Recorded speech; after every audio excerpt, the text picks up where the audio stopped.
पाठ भाई साहब जी पासों सरवण कीता। जिथे अज पावन शब्द दी विचार है,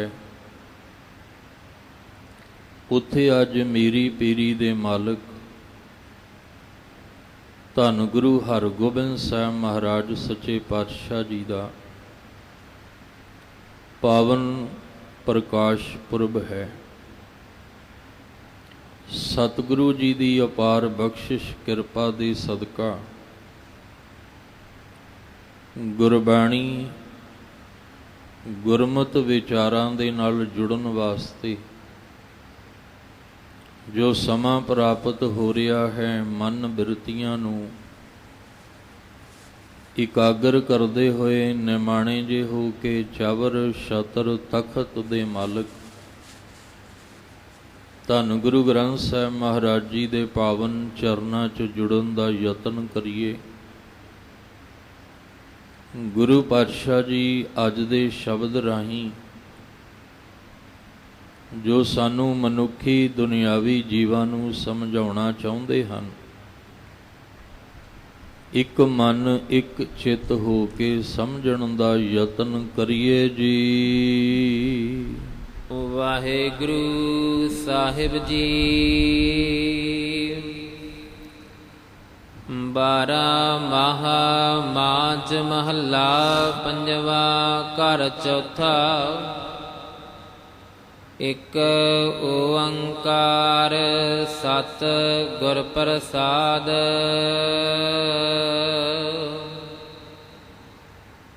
आषाढ़ तपंदा तिस लगै,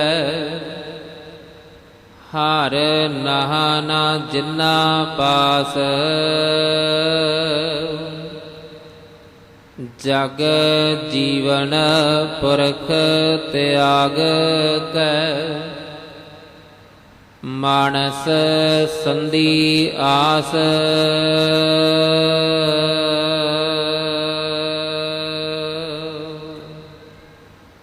आप जी रोजाना इस अस्थान तो जिथे लड़ीवार गुरबाणी शब्द विचार दे नाल जुड़दे आ रहे हो, उथे अज संगरांद दे दिन नूं मुख रखदियां होइयां 12 महा दे पाठ विचों अज दा जिहड़ा पावन शब्द आप जियां ने सरवण कीता है, जो गुरु ग्रंथ साहब महाराज जी की पवित्र बाणी पावन अंग 134 दे उपर सुभाएमान है। 2 12 महा दे पाठ गुरु ग्रंथ साहब महाराज जी की बाणी विच सुभाएमान ने। एक गुरु नानक साहब जी वल्लों उचारिया तुखारी राग दे विच, और दूसरा पंचम पातशाह गुरु अर्जन देव जी महाराज वल्लों मांझ राग दे विच ये 12 महा दा पाठ उचारिया। मकसद इको ही है, एक अकाल पुरख परमेश्वर दा मिलाप, जन्मां जन्मां दा विछोड़ा मिलाप दे विच बदल जाए, जमां दी फाही कट्टी जाए, दुख मुक जाए ते सुख दी प्राप्ति हो जाए। इसलिए सानू गुरबाणी दे विच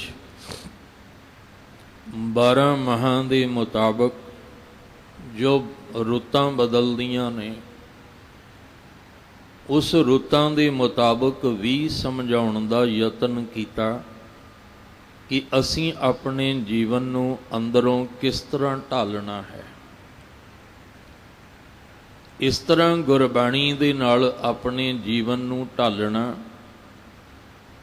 कि जे बाहरों अत दी तपश होवे, जेठ हाड़ दी गर्मी, तां तुहाडे अंदर नाम दी ठंड वरत रही होवे।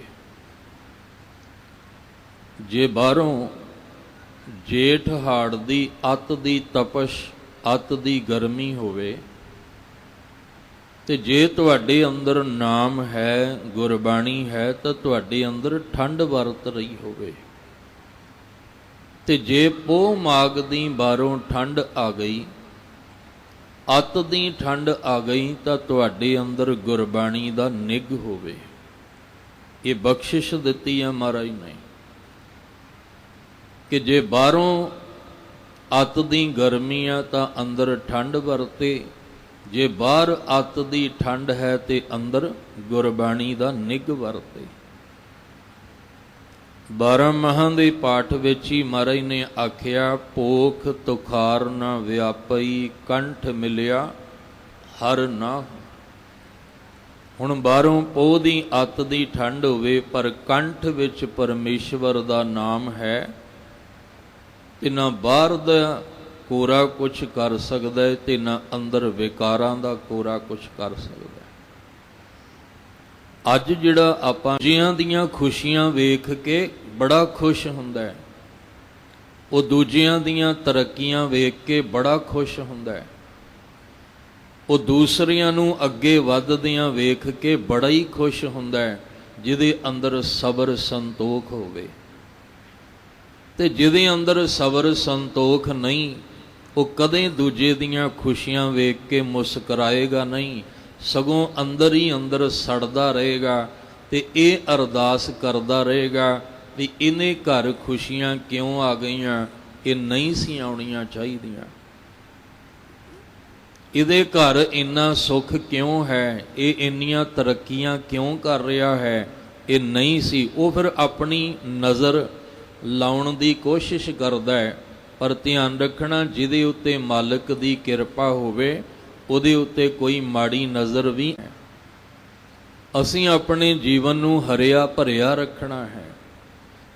ਦੂਜਿਆਂ ਦੀਆਂ ਖੁਸ਼ੀਆਂ ਵੇਖ ਕੇ ਅਸੀਂ ਆਪਣੇ ਖੁਸ਼ਹਾਲ ਜੀਵਨ ਨੂੰ ਕਿਉਂ ਬਰਬਾਦ ਕਰੀਏ, ਆਪਣੀ ਹਰਿਆਵਲੀ ਕਿਉਂ ਆਪਾਂ ਖਤਮ ਕਰੀਏ। ਤਾਂ ਹੀ ਤੇ ਆਖਿਆ ਸੀ, ਜੋ ਤੇਰੇ ਕੋਲ ਹੈ ਤੂੰ ਉਹਦੇ ਵਿੱਚ ਹੀ ਸ਼ੁਕਰਾਨਾ ਕਰਨ ਦੀ ਜਾਚ ਸਿੱਖ। ਫਰੀਦਾ ਰੁੱਖੀ ਸੁਖੀ ਖਾਏ ਕੈ, ਠੰਡਾ ਪਾਣੀ ਪੀਓ, ਦੇਖ ਪਰਾਈ ਚੌਪੜੀ ਨਾ ਤਰਸਾਏ ਜੀਓ। ਜਿੰਨਾ ਤੂੰ ਆਪਣੇ ਅੰਦਰ ਨੂੰ ਤਰਸਾਏਗਾ ਉਨਾ ਹੀ ਸਾੜ ਪੈਦਾ ਹੋਏਗਾ, ਤੇ ਜਿੰਨਾ ਹੀ ਤੈਨੂੰ ਅੰਦਰ ਸਾੜ ਪੈਦਾ ਹੋਏਗਾ ਉਨੀ ਹੀ ਤੇਰੀ ਸੋਚ ਮਾੜੀ ਅੰਦਰ ਹੋ ਜਾਏਗੀ। ਫਿਰ ਤੂੰ ਮਾੜੇ ਕਰਮ ਕਰਨ ਤੇ ਉਤਰ ਆਏਗਾ। ਔਰ ਅੱਜ ਗੁਰੂ ਹਰਗੋਬਿੰਦ ਸਾਹਿਬ ਜੀ ਦੇ ਇਤਿਹਾਸ ਵਿੱਚ ਸਾਨੂੰ ਇਹ ਗੱਲਾਂ ਮਿਲਦੀਆਂ ਨੇ ਕਿ ਪ੍ਰਿਥੀ ਚੰਦ ਵਿੱਚ ਕਿੰਨਾ ਸਾੜਾ ਪੈਦਾ ਹੋ ਗਿਆ। ਪ੍ਰਿਥੀ ਚੰਦ ਦੀ ਘਰ ਵਾਲੀ ਕਰਮੋਂ ਦੇ ਅੰਦਰ ਕਿੰਨਾ ਸਾੜ ਆ ਪੈਦਾ ਹੋ ਗਿਆ। ਅੰਦਰੋਂ ਹੀ ਅੰਦਰ ਸੜੀ ਜਾ ਰਹੀ ਹੈ, ਦੁਖੀ ਹੋ ਰਹੀ ਹੈ, ਪਰੇਸ਼ਾਨ ਹੋ ਰਹੀ ਹੈ। ਕਾਰਨ ਕੀ ਹੈ? ਕਾਰਨ ਇਹ ਹੈ ਕਿ ਮੇਰੀ ਦਰਾਣੀ ਦੇ ਘਰ ਵਿੱਚ ਪੁੱਤਰ ਦੀ ਦਾਤ ਕਿਵੇਂ ਆ ਗਈ। ਹੁਣ ਉਹ ਜਿਹੜਾ ਅੰਦਰ ਸਾੜਾ ਪੈਦਾ ਹੋਇਆ ਈਰਖਾ ਕਰਕੇ, ਉਹਨੇ ਫਿਰ ਅੱਗੋਂ ਦੀ ਕੀ ਕਰਤੂਤਾਂ ਕਰਵਾਈਆਂ ਉਹ ਆਪਾਂ ਇਤਿਹਾਸ ਜਾਣਦੇ ਹਾਂ। ਸ਼ੁਕਰਾਨਾ ਕਰਨ ਦੀ ਬਜਾਏ ਕਿ ਮੇਰੇ ਘਰ ਜੇ ਪੁੱਤਰ ਆਇਆ ਤੇ ਜੇ ਮੇਰੀ ਦਰਾਣੀ ਦੇ ਘਰ ਪੁੱਤਰ ਆ ਗਿਆ ਤੇ ਵਾਹਿਗੁਰੂ ਸ਼ੁਕਰ ਹੈ ਤੇਰਾ, ਪਰ ਸ਼ੁਕਰ ਕਰਨ ਦੀ ਬਜਾਏ ਇਹ ਸੋਚ ਅੰਦਰ ਆ ਗਈ ਵੀ ਮੇਰਾ ਪੁੱਤਰ ਹੀ ਅੱਗੇ ਵਧੇਗਾ, ਮੈਂ ਇਹਨਾਂ ਦੇ ਪੁੱਤਰ ਨੂੰ ਰਹਿਣ ਨਹੀਂ ਦੇਣਾ। ਇਹ ਹੈ ਅੰਦਰ ਸਾੜ ਪੈਦਾ ਹੋਣਾ। ਪਰ ਮਹਾਰਾਜ ਕਹਿੰਦੇ ਤੁਸੀਂ ਗੁਰਬਾਣੀ ਦਾ ਅਭਿਆਸ ਕਰਿਓ, ਗੁਰੂ ਕੇ ਸਿੱਖੋ, ਤੂੰ ਦੂਜਿਆਂ ਦੀਆਂ ਖੁਸ਼ੀਆਂ ਵੇਖ ਕੇ ਕਦੇ ਆਪਣੇ ਅੰਦਰ ਨੂੰ ਸਾੜਨਾ ਨਹੀਂ। ਬਾਹਰੋਂ ਵੀ ਤਪਦੇ ਰਹੋਗੇ, ਅੰਦਰੋਂ ਵੀ ਤਪਦੇ ਰਹੋਗੇ, ਨੁਕਸਾਨ ਕਿਹਦਾ ਹੈ। ਫਿਰ ਬੇਨਤੀ ਕਰਦਿਆਂ, ਗੁਰਬਾਣੀ ਉਹ ਬਖਸ਼ਿਸ਼ ਹੈ ਕਿ ਬਾਹਰ ਜੇਠ ਹਾੜ ਦੀ ਅੱਤ ਦੀ ਗਰਮੀ ਹੋਵੇ ਤਾਂ ਗੁਰਬਾਣੀ ਅੰਦਰ ਠੰਡ ਵਰਤਾਉਂਦੀ ਹੈ, ਤੇ ਜੇ ਬਾਹਰ ਪੋਹ ਮਾਘ ਦੀ ਠੰਡ ਹੋਵੇ ਤੇ ਗੁਰਬਾਣੀ ਅੰਦਰ ਨਿੱਘ ਦਿੰਦੀ ਹੈ ਸਾਨੂੰ। ਇਹ ਉਹ ਬਾਣੀ ਦਾ ਖਜ਼ਾਨਾ ਦਿੱਤਾ ਮਹਾਰਾਜ ਨੇ।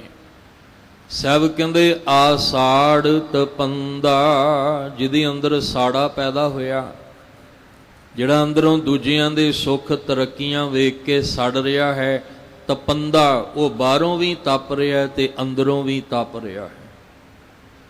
ਉਹਦਾ ਕਾਰਨ ਕੀ ਹੈ? ਸਭ ਕਹਿੰਦੇ ਇਹ ਤਪਸ਼, ਇਹ ਤਪਣਾ, ਇਹ ਸਾੜਾ ਪੈਦਾ ਹੋਣਾ, ਇਹ ਕਿਹਨਾਂ ਦੇ ਹਿੱਸੇ ਆਉਂਦਾ ਹੈ?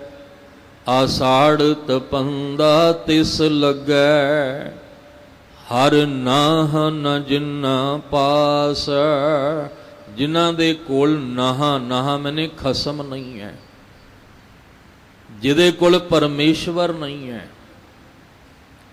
ਨਾਹ ਇੱਕ ਪਰਮੇਸ਼ਵਰ ਦੀ ਗੱਲ ਹੋ ਰਹੀ ਹੈ। ਹਾਹੇ ਨੂੰ ਔਂਕੜ ਦਾ ਮਤਲਬ ਹੈ ਇੱਕ ਦੀ ਗੱਲ ਹੋ ਰਹੀ ਹੈ ਕਿ ਜਿਹਦੇ ਕੋਲ ਇੱਕ ਅਕਾਲ ਪੁਰਖ ਪਰਮੇਸ਼ਵਰ ਦਾ ਨਾਮ ਨਹੀਂ, ਸਭ ਕਹਿੰਦੇ ਉਹ ਬਾਹਰੋਂ ਵੀ ਤਪਦੇ ਆ ਤੇ ਅੰਦਰੋਂ ਵੀ ਤਪਦੇ ਆ।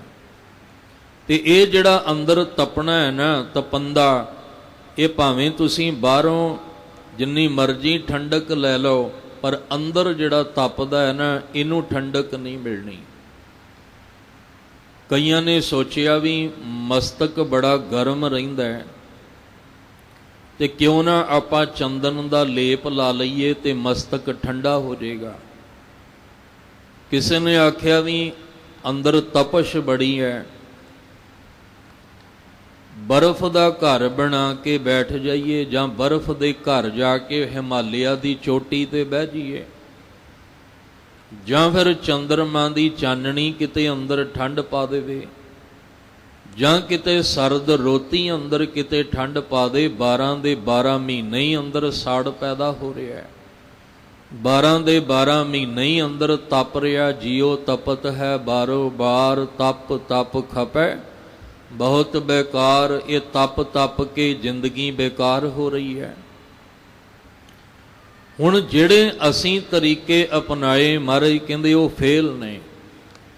ਚੰਦਨ ਚੰਦ ਨ ਸਰਦ ਰੁੱਤ, ਮੂਲ ਨ ਮਿਟਈ ਕਾਮ। ਜਿਹੜਾ ਤੇਰਾ ਅੰਦਰ ਤਪਦਾ ਪਿਆ ਨਾ, ਦੂਜਿਆਂ ਦੀ ਖੁਸ਼ੀਆਂ ਸੁੱਖ ਤਰੱਕੀਆਂ ਵੇਖ ਕੇ, ਇਹ ਤੇਰਾ ਅੰਦਰ ਤਪਦਾ ਭਾਂਡਾ ਠੰਡਾ ਨਹੀਂ ਹੋਣਾ ਜਿੰਨਾ ਚਿਰ ਤੇਰੇ ਅੰਦਰ ਅਗਨੀ ਨਹੀਂ ਬੁਝਦੀ, ਈਰਖਾ ਦੀ, ਨਫ਼ਰਤ ਦੀ, ਹੰਕਾਰ ਦੀ। ਜਿੰਨਾ ਚਿਰ ਤੂੰ ਆਪਣੇ ਅੰਦਰ ਈਰਖਾ, ਹੰਕਾਰ, ਨਫ਼ਰਤ ਦੀ ਅੱਗ ਨੂੰ ਨਹੀਂ ਬੁਝਾਏਗਾ, ਤੇਰੇ ਅੰਦਰ ਇਹ ਸਾੜ ਤੈਨੂੰ ਪੈਦਾ ਹੁੰਦਾ ਰਹਿਣਾ ਹੈ। ਇਹਨੇ ਤੈਨੂੰ, ਅਗਨੀ ਨੇ ਅੰਦਰੋਂ ਸਾੜਦੇ ਹੀ ਰਹਿਣਾ ਹੈ। ਹੁਣ ਇਹ ਕਿਵੇਂ ਅਗਨੀ ਬੁਝੇਗੀ? ਇਹ ਸ਼ੀਤਲ ਨਾਮ ਦੇ ਨਾਲ, ਇਹ ਅੰਮ੍ਰਿਤਮਈ ਬਾਣੀ ਨੇ ਸਾਡੇ ਅੰਦਰ ਠੰਡ ਵਰਤਾਉਣੀ ਹੈ। ਅੰਮ੍ਰਿਤ ਬਾਣੀ, ਕਿਉਂਕਿ ਇਹ ਖਸਮ ਦੀ ਬਾਣੀ ਹੈ। ਇਹ ਉਸ ਨਾਹ, ਇਸ ਖਸਮ ਦੀ ਬਾਣੀ ਹੈ, ਜਿਸ ਖਸਮ ਦੀ ਬਾਣੀ ਨੇ ਸਾਨੂੰ ਅੰਦਰ ਸਬਰ ਤੇ ਸੰਤੋਖ ਅੰਦਰ ਜੀਵਨ ਦੇਣਾ। ਤੇ ਜਿੰਨਾ ਸਬਰ ਸੰਤੋਖ ਰੱਖਾਂਗੇ ਉਨਾ ਹੀ ਸ਼ਾਂਤ ਰਵਾਂਗੇ, ਉਨਾ ਹੀ ਅਸੀਂ ਸਰਬੱਤ ਦਾ ਭਲਾ ਮੰਗ ਸਕਾਂਗੇ। ਖੈਰ, ਗੁਰੂ ਸਾਹਿਬ ਕਹਿੰਦੇ ਆਸਾੜ ਤਪੰਦਾ ਤਿਸ ਲੱਗੈ, ਹਰ ਨਾਹ ਨ ਜਿਨ੍ਹਾਂ ਪਾਸ। ਜਗ ਜੀਵਨ ਪੁਰਖ ਤਿਆਗ ਕੈ, ਮਾਨਸ ਸੰਧੀ ਆਸ। ਜਿਹਦੇ ਕੋਲ ਪਰਮੇਸ਼ਵਰ ਨਹੀਂ ਹੈ, ਜਿਨ੍ਹਾਂ ਦੇ ਕੋਲ ਪਰਮੇਸ਼ਵਰ ਦਾ ਆਸਰਾ ਨਹੀਂ ਹੈ, ਉਹ ਫਿਰ ਜਗ ਜੀਵਨ, ਜਗਤ ਵਿੱਚ ਜੀਵਨ ਦੇਣ ਵਾਲਾ ਜੋ ਅਕਾਲ ਪੁਰਖ ਕਰਤਾ ਪੁਰਖ ਵਾਹਿਗੁਰੂ ਹੈ, ਤਿਆਗ ਕੇ, ਉਹਨੂੰ ਛੱਡ ਕੇ ਮਾਨਸ ਸੰਧੀ, ਮਨੁੱਖ ਨਾਲ ਸੰਧੀ ਕਰ ਲੈਂਦੇ ਆ। ਜਿਹਦੇ ਕੋਲ ਪਰਮੇਸ਼ਵਰ ਨਹੀਂ, ਪਰਮੇਸ਼ਵਰ ਦਾ ਨਾਮ ਨਹੀਂ, ਉਹ ਫਿਰ ਮਾਨਸ ਸੰਧੀ, ਉਹ ਮਨੁੱਖ ਨਾਲ ਸੰਧੀ ਕਰਦੇ ਆ ਤੇ ਉਹਦੇ ਨਾਲ ਸੰਧੀ ਪਾ ਕੇ, ਉਹਦੇ ਨਾਲ ਰਿਸ਼ਤਾ ਜੋੜ ਕੇ ਤੇ ਆਸ ਵੀ ਉਹਦੇ ਤੇ ਰੱਖਦੇ ਆ।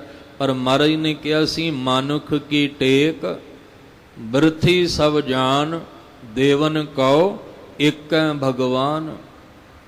ਜਿੰਨੀਆਂ ਬਖਸ਼ਿਸ਼ਾਂ ਦਾਤਾ ਨੇ ਉਹ ਦੇਣ ਵਾਲਾ ਇੱਕ ਵਾਹਿਗੁਰੂ ਹੈ, ਪਰ ਤੂੰ ਮਾਨਸ ਸੰਧੀ ਆਸ ਰੱਖ ਕੇ ਬੈਠਾ ਹੈ। ਇੱਦਾਂ ਤੇਰੇ ਅੰਦਰ ਦਾ ਸਾੜ ਜਿਹੜਾ ਹੈ ਉਹ ਮੁੱਕਣਾ ਨਹੀਂ।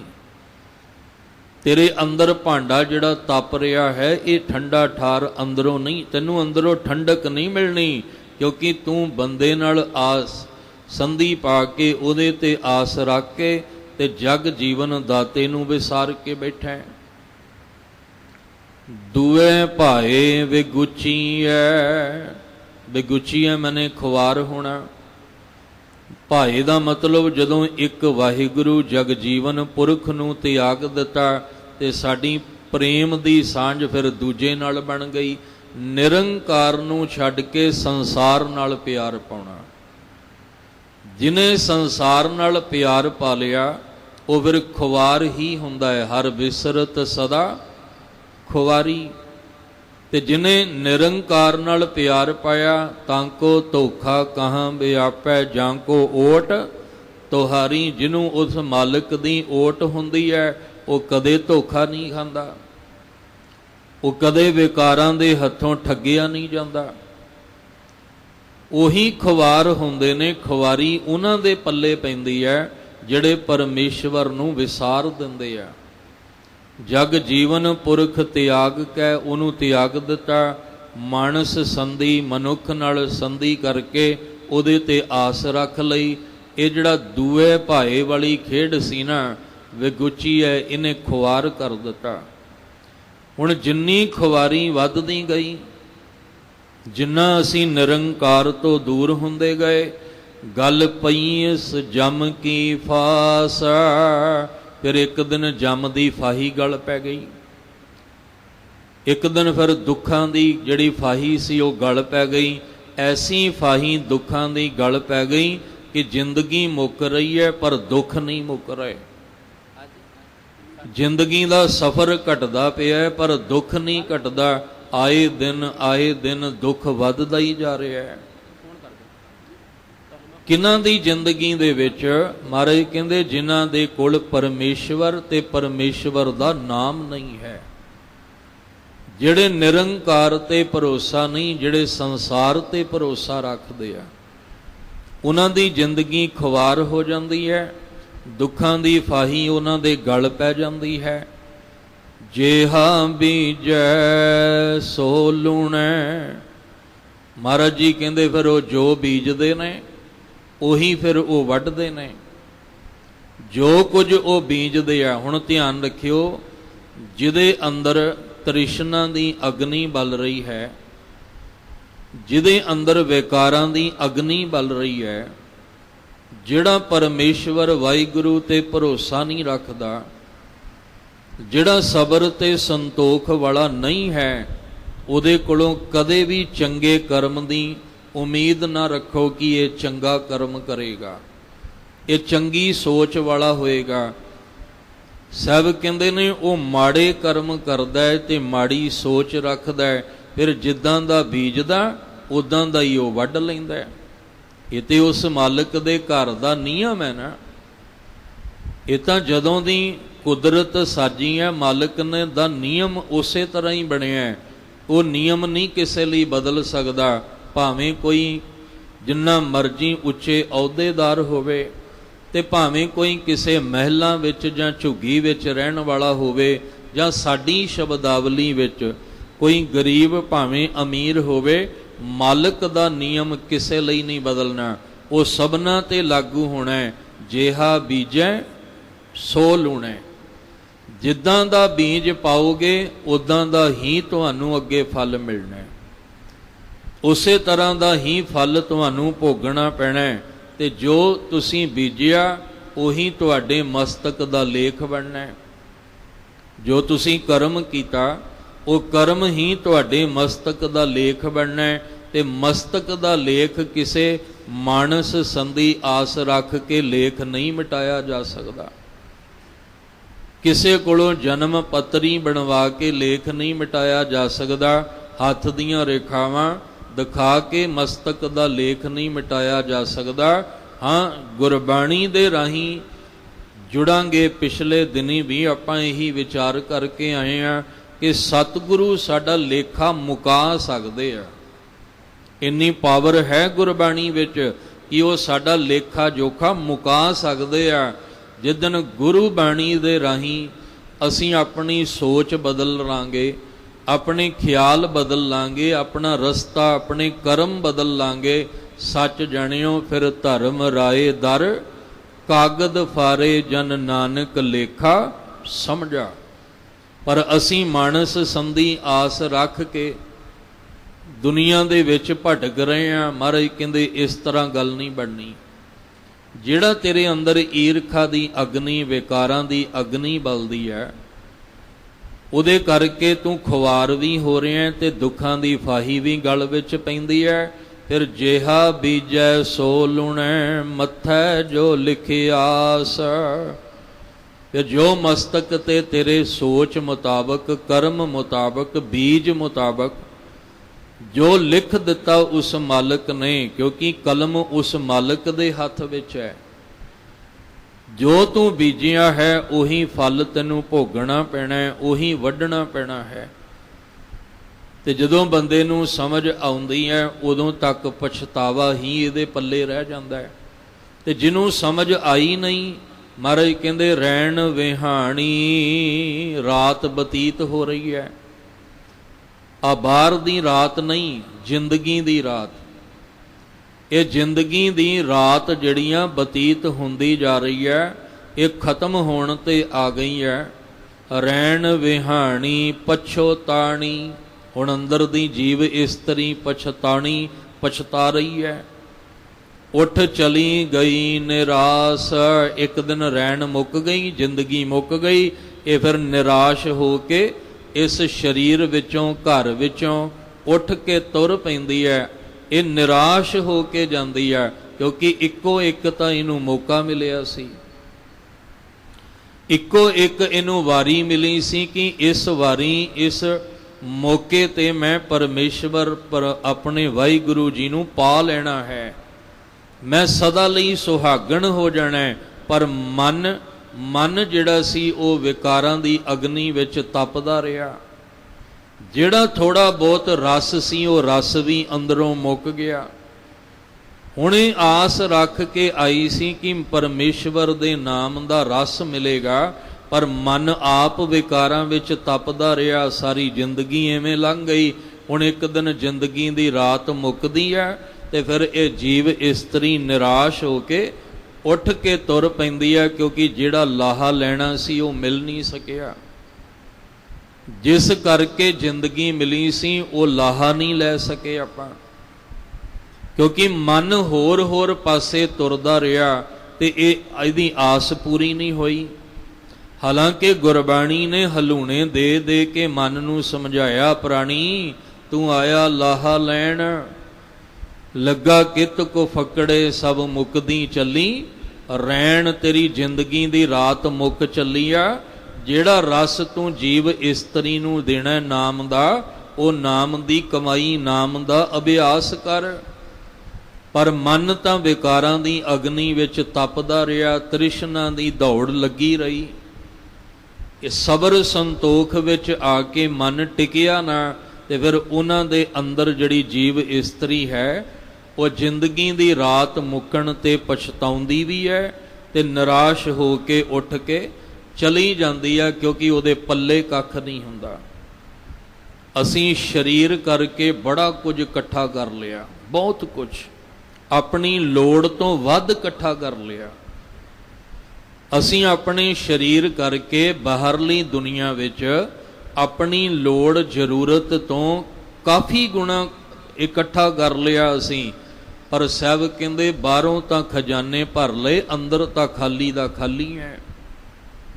ਬਾਹਰ ਤਾਂ ਤੂੰ ਸਰੀਰ ਕਰਕੇ ਸਾਰੇ ਕਾਰਜ ਕਰ ਲਏ, ਪਰ ਅੰਦਰ ਦਾ ਕਾਰਜ ਤੇ ਅਧੂਰਾ ਹੈ। ਬਾਹਰ ਦੀ ਯਾਤਰਾ ਤੇ ਹੋ ਗਈ, ਪਰ ਅੰਦਰ ਦੀ ਤੇ ਯਾਤਰਾ ਅਧੂਰੀ ਹੈ। ਇਸ ਲਈ ਸਤਿਗੁਰੂ ਮਹਾਰਾਜ ਕਹਿੰਦੇ ਆਪਣੇ ਜੀਵਨ ਅੰਦਰ ਝਾਤ ਮਾਰੋ। ਜੇ ਕਿਤੇ ਤੁਹਾਡੀ ਵੀ ਜ਼ਿੰਦਗੀ ਦੀ ਰਾਤ ਤ੍ਰਿਸ਼ਨਾ ਦੇ ਵਸ ਹੋ ਕੇ ਲੰਘ ਰਹੀ ਹੈ, ਤਾਂ ਜੀਵ ਇਸਤਰੀ ਨੂੰ ਨਿਰਾਸ਼ ਹੋ ਕੇ ਪਛਤਾਵਾ ਲੈ ਕੇ ਹੀ ਚੱਲਣਾ ਪੈਂਦਾ ਹੈ। ਜਿਨ ਕੋ ਸਾਧੂ ਭੇਟੀਐ ਸੋ ਦਰਗਾਹ ਹੋਏ ਖਲਾਸ, ਕਰ ਕਿਰਪਾ ਪ੍ਰਭ ਆਪਣੀ ਤੇਰੇ ਦਰਸ਼ਨ ਹੋਏ ਪਿਆਸ। ਗੁਰੂ ਸਾਹਿਬ ਮਹਾਰਾਜ ਨੇ ਆਖਿਆ, ਕਿ ਜਿਹੜੀ ਨਿਰਾਸ਼ ਹੋ ਕੇ ਗਈ ਉਹ ਮੁਕਤ ਨਹੀਂ ਹੋ ਸਕੀ, ਉਹ ਆਵਾਗਮਨ ਤੋਂ ਮੁਕਤ ਨਹੀਂ ਹੋ ਸਕੀ, ਆਵਾਗਮਨ ਤੋਂ ਛੁਟਕਾਰਾ ਨਹੀਂ ਹੋ ਸਕਿਆ। ਫਿਰ ਪੁੱਛਿਆ, ਮਹਾਰਾਜ ਦੁਨੀਆ 'ਚ ਹੈ ਕੋਈ ਐਸਾ ਜਿਹਦੀ ਜੀਵ ਇਸਤਰੀ ਮੁਕਤ ਹੋ ਕੇ ਜਾਵੇ, ਆਵਾਗਮਨ ਤੋਂ ਛੁਟਕਾਰਾ ਪਾ ਕੇ, ਔਰ ਮੁਰਝਾ ਕੇ ਨਿਰਾਸ਼ ਹੋ ਕੇ ਨਹੀਂ, ਸਗੋਂ ਖਿੜ ਕੇ ਜਾਵੇ, ਖੁਸ਼ੀ ਤੇ ਖੇੜਾ ਲੈ ਕੇ ਜਾਵੇ? ਮਹਾਰਾਜ ਜੀ ਕਹਿੰਦੇ ਹਾਂ, ਜਿਨ ਕਉ ਧਿਆਨ ਰੱਖਿਓ, ਹੋੜਾ ਨਹੀਂ ਘਨੋੜਾ ਹੈ। ਜੇ ਹੋੜੇ ਦੀ ਆਵਾਜ਼ ਦੇਵਾਂਗੇ ਤੇ ਕੋਈ ਅਰਥ ਹੋਏਗਾ, ਜੇ ਘਨੋੜੇ ਦੀ ਆਵਾਜ਼ ਦਿਆਂਗੇ ਤੇ ਨੂੰ ਅਰਥ ਹੋਏਗਾ। ਜਿਨ ਕਉ ਸਾਧੂ ਭੇਟੀਐ, ਜਿਨ੍ਹਾਂ ਨੂੰ ਸਾਧੂ ਮਿਲ ਗਿਆ, ਸਾਧੂ ਦਾ ਅਰਥ ਗੁਰੂ ਮਿਲ ਗਿਆ, ਭੇਟੀਆਂ ਦਾ ਅਰਥ ਹੁੰਦਾ ਮਿਲਣਾ। ਜਿਨ੍ਹਾਂ ਨੂੰ ਪੂਰਾ ਗੁਰੂ ਮਿਲ ਗਿਆ, ਸੋ ਦਰਗਹ ਹੋਏ ਖਲਾਸ। ਖਲਾਸ ਮਾਨੇ ਮੁਕਤੀ, ਉਹਨਾਂ ਦੀ ਦਰਗਾਹ ਵਿੱਚ ਮੁਕਤੀ ਹੋ ਜਾਂਦੀ ਹੈ। ਉਹ ਫਿਰ ਦਰਗਾਹ ਦੇ ਵਿੱਚ ਸੁਰਖਰੂ ਹੋ ਕੇ ਜਾਂਦੇ ਆ। ਉਹ ਫਿਰ ਨਿਰਾਸ਼ ਹੋ ਕੇ ਨਹੀਂ, ਉਹ ਬੰਧਨਾਂ ਦੇ ਵਿੱਚ ਪੈ ਕੇ ਨਹੀਂ, ਉਹ ਕਹਿੰਦੇ ਹਰ ਪਾਸਿਓਂ ਮੁਕਤ ਹੋ ਕੇ ਉਹ ਜੀਵ ਇਸਤਰੀਆਂ ਜਾਂਦੀਆਂ ਨੇ ਮਾਲਕ ਦੇ ਘਰ ਵਿੱਚ। ਜਿਨ ਕਉ ਸਾਧੂ ਭੇਟਿਆ, ਜਿਨ੍ਹਾਂ ਨੂੰ ਗੁਰੂ ਮਿਲ ਗਿਆ। ਧਿਆਨ ਰੱਖਿਓ, ਬਾਹਰ ਦੇ ਕਾਰਜ ਕੰਮ ਜਿਹੜੇ ਨੇ ਉਹ ਆਪਾਂ ਸਿਫਾਰਿਸ਼ ਨਾਲ ਜਾਂ ਪੈਸੇ ਦੇ ਤਲ ਤੇ ਅਸੀਂ ਬਾਹਰ ਦੇ ਕੰਮ ਸਵਾਰ ਸਕਦੇ ਹਾਂ। ਬੰਦਾ ਕਹਿੰਦਾ ਜੇਬ 'ਚ ਪੈਸਾ ਹੋਵੇ ਕਿਹੜਾ ਕੰਮ ਨਹੀਂ ਹੁੰਦਾ। ਜੇਬ 'ਚ ਪੈਸਾ ਹੋਵੇ ਜਿਹੜਾ ਮਰਜ਼ੀ ਕੰਮ ਤੁਸੀਂ ਕਰ ਲਓ, ਕਰਵਾ ਲਓ, ਪਰ ਮਹਾਰਾਜ ਕਹਿੰਦੇ ਜਿਹੜਾ ਅੰਦਰ ਦਾ ਕਾਰਜ ਹੈ ਨਾ, ਉੱਥੇ ਬਾਹਰ ਦੀ ਸਿਫਾਰਿਸ਼ ਕੰਮ ਨਹੀਂ ਆਉਣੀ। ਜਿਹੜਾ ਬਾਹਰ ਦਾ ਕਾਰਜ ਹੈ ਉੱਥੇ ਬਾਹਰ ਦਾ ਧਨ ਕੰਮ ਨਹੀਂ ਆਉਣਾ, ਉੱਥੇ ਆਉਣਾ ਗੁਰੂ ਦਾ ਮਿਲਾਪ ਕੰਮ। ਉਹ ਗੁਰੂ ਦੇ ਮਿਲਾਪ ਵਿੱਚ ਅੰਦਰ ਦਾ ਕਾਰਜ ਰਾਸ ਵਿੱਚ ਆਉਣਾ। ਵੱਡੀ ਵਡਿਆਈ ਅਚਰਜ ਸ਼ੋਭਾ ਕਾਰਜ ਆਇਆ ਰਾਸੇ, ਨਾਨਕ ਕਉ ਗੁਰ ਪੂਰਾ ਭੇਟਿਓ, ਸਗਲੇ ਦੁਖ ਬਿਨਾਸੇ। ਉਹ ਜਿਹੜੀ ਜੰਮ ਦੀ ਫਾਹੀ ਗਲ ਵਿੱਚ ਪੈ ਗਈ ਸੀ ਨਾ ਦੁੱਖਾਂ ਦੀ, ਕਹਿੰਦੇ ਜਿਨ੍ਹਾਂ ਨੇ ਸਤਿਗੁਰੂ ਨੂੰ ਮਿਲਣਾ ਕੀਤਾ ਉਹਨਾਂ ਦੇ ਦੁੱਖਾਂ ਦੀ ਫਾਹੀ ਵੀ ਕੱਟੀ ਗਈ, ਔਰ ਜਿਨ੍ਹਾਂ ਨੇ ਗੁਰੂ ਨੂੰ ਮਿਲਣਾ ਕੀਤਾ ਉਹਨਾਂ ਦੇ ਕਾਰਜ ਵੀ ਰਾਸ ਹੋ ਗਏ। ਜਿਨ ਕਉ ਸਾਧੂ ਭੇਟੀਐ, ਜਿਨ੍ਹਾਂ ਨੂੰ ਗੁਰੂ ਮਿਲ ਜਾਂਦਾ ਹੈ, ਸੋ ਦਰਗਹਿ, ਸੋ ਮੈਨੇ ਉਹ ਦਰਗਹ ਹੋਏ ਖਲਾਸ, ਉਹਨਾਂ ਦੀ ਦਰਗਾਹ ਦੇ ਵਿੱਚ ਖਲਾਸੀ ਹੁੰਦੀ ਹੈ, ਭਾਵ ਮੁਕਤ ਹੋ ਜਾਂਦੇ, ਆਵਾਗਮਨ ਤੋਂ ਛੁਟਕਾਰਾ ਹੋ ਜਾਂਦਾ ਹੈ।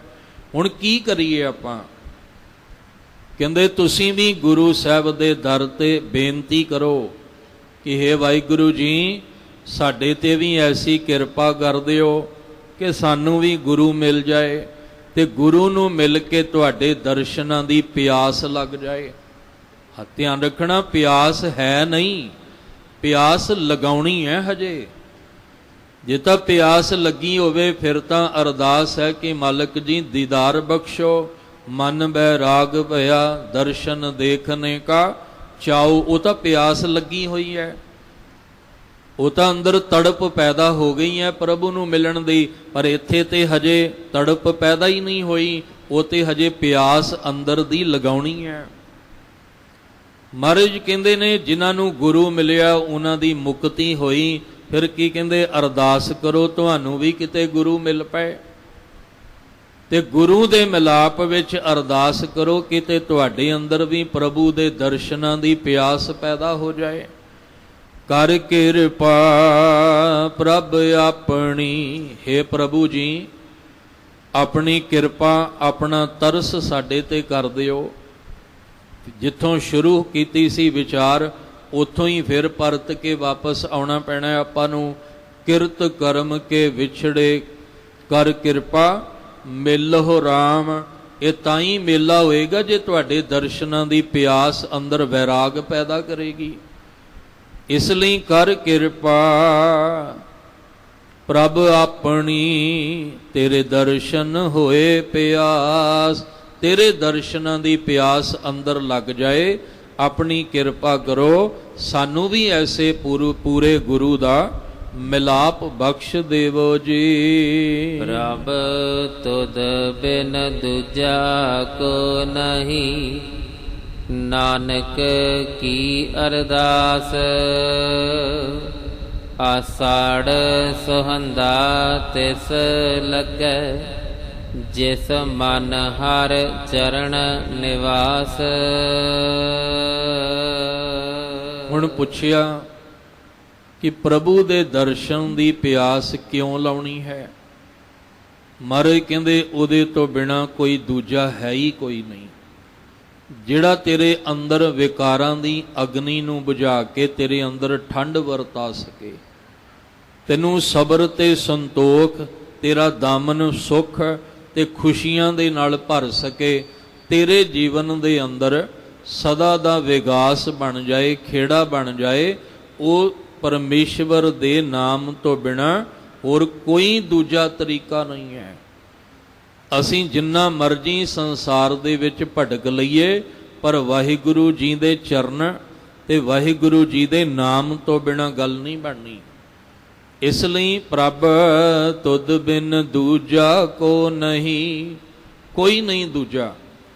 ਜੇ ਦੂਜਾ ਹੋਵੇ ਤੇ ਅਸੀਂ ਉਹਦੇ ਕੋਲ ਜਾਈਏ, ਪਰ ਤੁਧ ਬਿਨ ਦੂਜਾ ਨਹੀਂ ਕੋਏ। ਤੇਰੇ ਤੋਂ ਬਿਨਾ ਕੋਈ ਦੂਜਾ ਹੈ ਹੀ ਕੋਈ ਨਹੀਂ ਹੈ। ਕਰਨਾ ਵੀ ਤੂੰ ਹੀ ਹੈ, ਖੇਡ ਬਣਾਉਣੀ ਵੀ ਤੂੰ ਹੈ ਤੇ ਖੇਡ ਖਿਡਾਉਣੀ ਵੀ ਤੂੰ ਆਪ ਹੈ। ਕਰਨ ਕਾਰਨ ਪ੍ਰਭ ਏਕ ਹੈ, ਦੂਸਰ ਨਹੀਂ ਕੋਏ। ਇਸ ਲਈ ਨਾਨਕ ਕੀ ਅਰਦਾਸ। ਨਾਨਕ ਜੀ ਭਾਵ ਗੁਰੂ ਅਰਜਨ ਦੇਵ ਪਾਤਸ਼ਾਹ ਮਹਾਰਾਜ ਕਹਿੰਦੇ ਮੈਂ ਵੀ ਅਰਦਾਸ ਕਰਦਾ, ਤੇ ਆਓ ਆਪਾਂ ਸਾਰੇ ਰਲ ਕੇ ਉਸ ਮਾਲਕ ਅੱਗੇ ਅਰਦਾਸ ਕਰੀਏ। ਜਿਹੜੇ ਗੁਰੂ ਨੂੰ ਅਸੀਂ ਮਿਲਣਾ ਹੈ ਨਾ, ਉਹ ਸਤਿਗੁਰੂ ਜੀ ਸਾਨੂੰ ਕਿਸੇ ਭਰਮ ਵਿੱਚ ਨਹੀਂ ਪਾਉਂਦੇ। ਉਹ ਸਾਡੀ ਭਟਕਣਾ ਨੂੰ ਵਧਾਉਂਦੇ ਨਹੀਂ, ਸਗੋਂ ਸਾਡੀ ਭਟਕਣਾ ਨੂੰ ਖਤਮ ਕਰਦੇ ਆ। ਉਹ ਸਾਨੂੰ ਕਿਸੇ ਤਰ੍ਹਾਂ ਵੀ ਗੁੰਮਰਾਹ ਨਹੀਂ ਕਰਦੇ, ਸਗੋਂ ਅਸੀਂ ਗੁੰਮਰਾਹ ਹੋਏ ਹੋਏ ਆ, ਸਾਨੂੰ ਮਹਾਰਾਜ ਜੀ ਉਹਦੇ ਵਿੱਚੋਂ ਕੱਢਦੇ ਆ। ਸਤਿਗੁਰੂ ਮਹਾਰਾਜ ਇਹ ਨਹੀਂ ਕਹਿੰਦੇ ਤੂੰ ਫਲਾਣੇ ਅੱਗੇ ਜਾ ਕੇ ਅਰਦਾਸ ਕਰ, ਤੂੰ ਕਿਸੇ ਫਲਾਣੇ ਦੇ ਅੱਗੇ ਅਰਦਾਸ ਕਰ। ਮਹਾਰਾਜ ਜੀ ਕਹਿੰਦੇ ਆ ਸੁਖ ਦਾਤਾ ਪੈ ਭੰਜਨੋ। ਇੱਥੇ ਇੱਕ ਬੇਨਤੀ, ਕਿਉਂਕਿ ਇਤਿਹਾਸ ਵਿੱਚ ਜਦੋਂ ਬਾਬਾ ਬੁੱਢਾ ਜੀ ਦਾ ਨਾਮ ਆਉਣਾ ਨਾ, ਫਿਰ ਤੁਸੀਂ ਕਹਿਣਾ ਵੀ ਹੁਣੇ ਤਾਂ ਤੁਸੀਂ ਕਹਿ ਕੇ ਗਏ ਹੋ ਵੀ ਪਰਮੇਸ਼ਵਰ ਅੱਗੇ ਅਰਦਾਸ ਕਰ, ਤੇ ਫਿਰ ਬਾਬਾ ਬੁੱਢਾ ਜੀ ਕੋਲ ਕਿਉਂ ਗਏ ਆ? ਅਸਲ ਵਿੱਚ ਬਾਬਾ ਬੁੱਢਾ ਜੀ ਤੋਂ ਅਰਦਾਸ ਵਾਹਿਗੁਰੂ ਅੱਗੇ ਹੀ ਕਰਵਾਉਣੀ ਹੈ। ਇਹ ਨਹੀਂ ਕਿਹਾ ਵੀ ਉਹਨਾਂ ਨੂੰ ਕਹੋ ਵੀ ਕਿਸੇ ਮੜੀ ਅੱਗੇ, ਕਿਸੇ ਮਸਾਣ ਅੱਗੇ ਖਲੋ ਕੇ ਅਰਦਾਸ ਕਰੋ। ਆਪਾਂ ਗੱਲ ਨੂੰ ਸਮਝ ਕੇ ਚੱਲੀਏ, ਕਿਉਂਕਿ ਮਾੜੀ ਜੀ ਗੱਲ ਵੀ ਵਿਵਾਦ ਦਾ ਕਾਰਨ ਬਣ ਜਾਂਦੀ ਹੈ। ਅਰਦਾਸ ਉਹਨਾਂ ਨੇ ਵੀ ਮਾਲਕ ਅੱਗੇ ਹੀ ਕਰਨੀ ਹੈ। ਇਹ ਨਹੀਂ ਕਿਹਾ ਵੀ ਉਹਨਾਂ ਨੂੰ ਕਹੋ ਵੀ ਜਾ ਕੇ ਕਿਸੇ ਮੜੀ ਤੇ ਮਸਾਣ ਜਾਂ ਕਿਸੇ ਦੇਹਧਾਰੀ ਅੱਗੇ ਅਰਦਾਸ ਉਹ ਕਰਨ। ਨਹੀਂ, ਅਰਦਾਸ ਤਾਂ ਇੱਕ ਅਕਾਲ ਪੁਰਖ ਵਾਹਿਗੁਰੂ ਅੱਗੇ ਹੀ ਹੈ। ਸੁਖ ਦਾਤਾ ਮੈਂ ਭੰਜਨੋ ਤਿਸ ਆਗੈ ਕਰ, ਅਰਦਾਸ ਮਿਹਰ ਕਰੈ ਜਿਸ ਮਿਹਰਬਾਨ ਤਾਂ ਕਾਰਜ ਆਵੈ ਅਰਾਸ। ਸਤਿਗੁਰੂ ਮਹਾਰਾਜ ਜੀ ਕਹਿੰਦੇ ਆ, ਹੇ ਵਾਹਿਗੁਰੂ ਜੀ, ਤੁਹਾਡੇ ਤੋਂ ਬਿਨਾ ਹੋਰ ਕੋਈ ਦੂਜਾ ਤੀਜਾ ਹੈ ਹੀ ਨਹੀਂ। ਇਸ ਲਈ ਸਾਡੀ ਅਰਦਾਸ ਤੁਹਾਡੇ ਪਾਸ ਹੈ, ਤੁਹਾਡੇ ਚਰਨਾਂ ਦੇ ਵਿੱਚ ਹੈ। ਸਾਡੀ ਅਰਦਾਸ ਨੂੰ ਪ੍ਰਵਾਨ ਕਰਦਿਆਂ ਆਪਣੇ ਨਾਮ ਦੀ ਬਖਸ਼ਿਸ਼ ਦਿਓ, ਆਪਣੇ ਦੀਦਾਰ ਸਾਨੂੰ ਬਖਸ਼ੋ, ਤਾਂ ਕਿ ਸਾਡੇ ਅੰਦਰ ਠੰਡ ਵਰਤ ਸਕੇ। ਸਾਡਾ ਤਪਦਾ ਹੋਇਆ ਹਿਰਦਾ ਅੰਦਰੋਂ ਠੰਡਾ ਠਾਰ ਹੋ ਜਾਏ, ਵਿਕਾਰਾਂ ਦੀ ਅਗਨੀ ਬੁਝ ਜਾਏ ਤੇ ਅੰਦਰ ਸਬਰ ਤੇ ਸੰਤੋਖ ਪੈਦਾ ਹੋ ਜਾਏ। ਇਹ ਸਾਡੀ ਅਰਦਾਸ ਹੈ ਕਿ ਮਾਲਕ ਜੀ ਸਬਰ ਤੇ ਸੰਤੋਖ ਅੰਦਰ ਆ ਜਾਏ। ਆਪਣੇ ਨਾਮ ਦੀ ਬਖਸ਼ਿਸ਼, ਆਪਣੇ ਦੀਦਾਰ ਦੀ ਬਖਸ਼ਿਸ਼ ਸਾਡੇ ਤੇ ਕਰੋ। ਫਿਰ ਜਿਨ੍ਹਾਂ ਦੇ ਉੱਤੇ ਇਹ ਕਿਰਪਾ ਹੁੰਦੀ ਹੈ, ਸਤਿਗੁਰੂ ਮਹਾਰਾਜ ਸੱਚੇ ਪਾਤਸ਼ਾਹ ਕਹਿੰਦੇ ਆਸਾੜ। ਆਸਾੜ ਭਾਵ ਸਾੜ ਤੇ ਉਦਾਂ ਹੀ ਬਣਿਆ ਹੋਇਆ, ਪਰ ਸੁਹੰਦਾ ਤਿਸ ਲੱਗੈ। ਇਹ ਜਿਹੜਾ ਬਾਹਰੋਂ ਵੀ ਤਪਸ਼ ਤੇ ਅੰਦਰ ਵੀ ਤਪਸ਼ ਬਣਾ ਕੇ ਬੈਠਾ ਸੀ ਨਾ, ਇਹ ਮਹੀਨਾ, ਇਹ ਦਿਨ, ਇਹ ਤੁਹਾਡੇ ਵਾਸਤੇ ਸੁਹਾਵਣੇ ਹੋ ਜਾਣਗੇ। ਇਹ ਤੁਹਾਡੇ ਲਈ ਦਿਨ ਸੋਹਣੇ ਹੋ ਜਾਣਗੇ। ਹਾਲਾਂਕਿ ਸਾਰੀਆਂ ਰੁੱਤਾਂ ਸਾਰੇ ਦਿਨ ਸਾਰੇ ਮਹੀਨੇ ਸਾਡੇ ਵਾਸਤੇ ਚੰਗੇ ਨੇ ਜੇ ਅਸੀਂ ਨਿਤ ਉੱਠ ਕੇ ਵਾਹਿਗੁਰੂ ਜੀ ਅੱਗੇ ਬੇਨਤੀ ਕਰਦੇ ਹਾਂ। ਇਹ ਸ਼ਗਨ ਅਪਸ਼ਗਨ ਉਹਨਾਂ ਨੂੰ ਲੱਗਦੇ ਆ ਜਿਹੜੇ ਵਾਹਿਗੁਰੂ ਪਰਮੇਸ਼ਵਰ ਤੇ ਭਰੋਸਾ ਨਹੀਂ ਕਰਦੇ। ਇਹ ਬਾਹਰ ਦੇ ਕਰਮ ਕਾਂਡ ਵਹਿਮ ਭਰਮ ਇਹ ਉਹੀ ਉਹਨਾਂ ਦੇ ਜੰਜਾਲ ਵਿੱਚ ਫਸਦੇ ਆ ਜਿਹੜੇ ਸਾਹਿਬ ਜੀ ਕਹਿੰਦੇ ਆ ਜਗ ਜੀਵਨ ਪੁਰਖ ਤਿਆਗ ਕੈ ਮਾਨਸ ਸੰਧੀ ਆਸ। ਇਹ ਸਾਰੀਆਂ ਗੱਲਾਂ ਉਹਨਾਂ ਦੇ ਜੀਵਨ 'ਚ ਢੁੱਕਦੀਆਂ। ਪਰ ਜਿਨ੍ਹਾਂ ਨੇ ਮਾਲਕ ਅੱਗੇ ਅਰਦਾਸ ਕੀਤੀ ਭਰੋਸਾ ਰੱਖ ਕੇ ਮੈਂ ਹੋਰ ਥਾਉ ਨਹੀਂ ਜਿਸ ਪੈ ਕਰੋ ਬੇਨੰਤੀ ਮੇਰਾ ਦੁੱਖ ਸੁੱਖ ਤੁਝ ਹੀ ਪਾਸ। ਜਿਨ੍ਹਾਂ ਨੇ ਇਹ ਭਰੋਸਾ ਰੱਖ ਕੇ ਅਰਦਾਸ ਕੀਤੀ ਫਿਰ ਸੁਣੀ ਅਰਦਾਸ ਸੁਆਮੀ ਮੇਰਾ ਸਰਬ ਕਲਾ ਬਣ ਆਈ ਪ੍ਰਗਟ ਭਈ ਸਗਲੇ ਜੁਗ ਅੰਤਰ। ਗੁਰੂ ਨਾਨਕ ਕੀ ਵਡਿਆਈ, ਕਿਉਂਕਿ ਰਾਹ ਤੇ ਗੁਰੂ ਨਾਨਕ ਸਾਹਿਬ ਹੀ ਦੱਸ ਰਹੇ ਆ ਨਾ। ਇਸ ਲਈ ਮਹਾਰਾਜ ਕਹਿੰਦੇ ਜਿਨ੍ਹਾਂ ਨੇ ਫਿਰ ਵਾਹਿਗੁਰੂ ਅੱਗੇ ਭਰੋਸੇ ਦੀ ਅਰਦਾਸ ਕੀਤੀ ਉਹਨਾਂ ਅੰਦਰ ਕਦੇ ਵੀ ਵਿਕਾਰਾਂ ਦੀ ਅਗਨੀ ਨਹੀਂ ਬਲਦੀ, ਤ੍ਰਿਸ਼ਨਾ ਦੀ ਅਗਨੀ ਉਹਨਾਂ ਨੂੰ ਸਾੜਦੀ ਨਹੀਂ ਹੈ। ਆਸਾੜ ਸੁਹੰਦਾ ਤਿਸ ਲੱਗੈ ਜਿਸ ਮਨ ਹਰ ਚਰਨ ਨਿਵਾਸ। ਜਿਸ ਦੇ ਮਨ ਵਿੱਚ ਹਰ ਚਰਨ ਵਾਹਿਗੁਰੂ ਜੀ ਦੇ ਚਰਨ ਨਿਵਾਸ ਅੰਦਰ ਨਿਵਾਸ ਕਰ ਲੈਂਦੇ ਆ। ਚਰਨ ਦਾ ਮਤਲਬ ਆ ਪਰਮੇਸ਼ਵਰ ਦਾ ਸ਼ੀਤਲ ਨਾਮ। ਅੰਮ੍ਰਿਤ ਬਾਣੀ ਹਰ ਹਰ ਤੇਰੀ ਸੁਣ ਸੁਣ ਹੋਵੇ ਪਰਮ ਗਤ ਮੇਰੀ ਜਲਨ 부ਜੀ ਸ਼ੀਤਲ ਹੋਏ ਮਨੁਆ ਸਤਿਗੁਰ ਕਾ ਦਰਸ਼ਨ ਪਾਏ ਜਿਉ। ਕਹਿੰਦੇ ਅੰਦਰ ਠੰਡ ਵਰਤ ਗਈ ਉਹਨਾਂ ਦੇ, ਉਹਨਾਂ ਅੰਦਰੋਂ ਦੀ ਇਹ ਤਪਸ਼ ਬਾਰ-ਬਾਰ ਦਾ ਤਪਣਾ ਸਦਾ ਲਈ ਅੰਦਰੋਂ ਮੁੱਕ ਗਿਆ। ਉਹਨਾਂ ਲਈ ਫਿਰ ਇਹ ਹਾੜ ਦਾ ਅਸਾੜ ਦਾ ਇਹ ਮਹੀਨਾ ਇਹ ਦਿਨ ਇਹ ਘੜੀਆਂ ਇਹ ਪਲ ਉਹਨਾਂ ਵਾਸਤੇ ਸੁਹੰਦਾ ਸੋਹਣੇ ਹੋ ਗਏ ਜਿਨ੍ਹਾਂ ਨੇ ਗੁਰੂ ਦੇ ਮਿਲਾਪ ਵਿੱਚ ਆਪਣੇ ਮਨ ਦੇ ਅੰਦਰ ਵਾਹਿਗੁਰੂ ਜੀ ਦੇ ਚਰਨ ਵਸਾ ਲਏ। ਜਿਨ੍ਹਾਂ ਨੇ ਆਪਣੇ ਮਨ ਵਿੱਚ ਪਰਮੇਸ਼ਵਰ ਦਾ ਸ਼ੀਤਲ ਨਾਮ ਵਸਾ ਲਿਆ ਉਹਨਾਂ ਦੇ ਅੰਦਰ ਫਿਰ ਠੰਡ ਵਰਤਦੀ ਹੈ। ਤੇ ਜਿਨ੍ਹਾਂ ਅੰਦਰ ਠੰਡ ਵਰਤਦੀ ਹੈ ਇਹ ਬਾਹਰ ਜੇਠ ਹਾੜ ਦੀ ਤਪਸ਼ ਉਹਨਾਂ ਨੂੰ ਡੁਲਾ ਨਹੀਂ ਸਕਦੀ। ਫਿਰ ਉਹ ਅਡੋਲ ਰਹਿ ਕੇ ਵਾਹਿਗੁਰੂ ਜੀ ਦੇ ਭਾਣੇ ਵਿੱਚ ਤੁਰਦੇ ਆ। ਉਹ ਆਪਣਾ ਵੀ ਜਿਹੜਾ ਭਲਾ ਮੰਗਦੇ ਆ ਪਰ ਆਪਣੇ ਨਾਲ ਨਾਲ ਫਿਰ ਉਹ ਸਰਬੱਤ ਦਾ ਭਲਾ ਮੰਗਦੇ ਆ। ਉਹ ਇਹ ਨਹੀਂ ਕਹਿੰਦੇ ਵੀ ਸਾਰੇ ਸੁੱਖ ਖੁਸ਼ੀਆਂ ਸਾਡੇ ਘਰ ਆਉਣ, ਨਹੀਂ। ਉਹ ਕਹਿੰਦੇ ਮਹਾਰਾਜ ਜੇ ਸੁੱਖ ਵਰਤਾਉਣਾ ਤੇ ਸਭ ਥਾਈਂ ਵਰਤਾਈ, ਜੇ ਭਲਾ ਕਰਨਾ ਤੇ ਸਭਨਾਂ ਦਾ ਭਲਾ ਕਰੀ। ਉਹ ਫਿਰ ਸਰਬੱਤ ਦੇ ਭਲੇ ਦੀ ਅਵਸਥਾ ਦੇ ਮਾਲਕ ਬਣ ਜਾਂਦੇ ਆ। ਦੋ ਅਵਸਥਾਵਾਂ ਮਹਾਰਾਜ ਨੇ ਦੱਸੀਆਂ।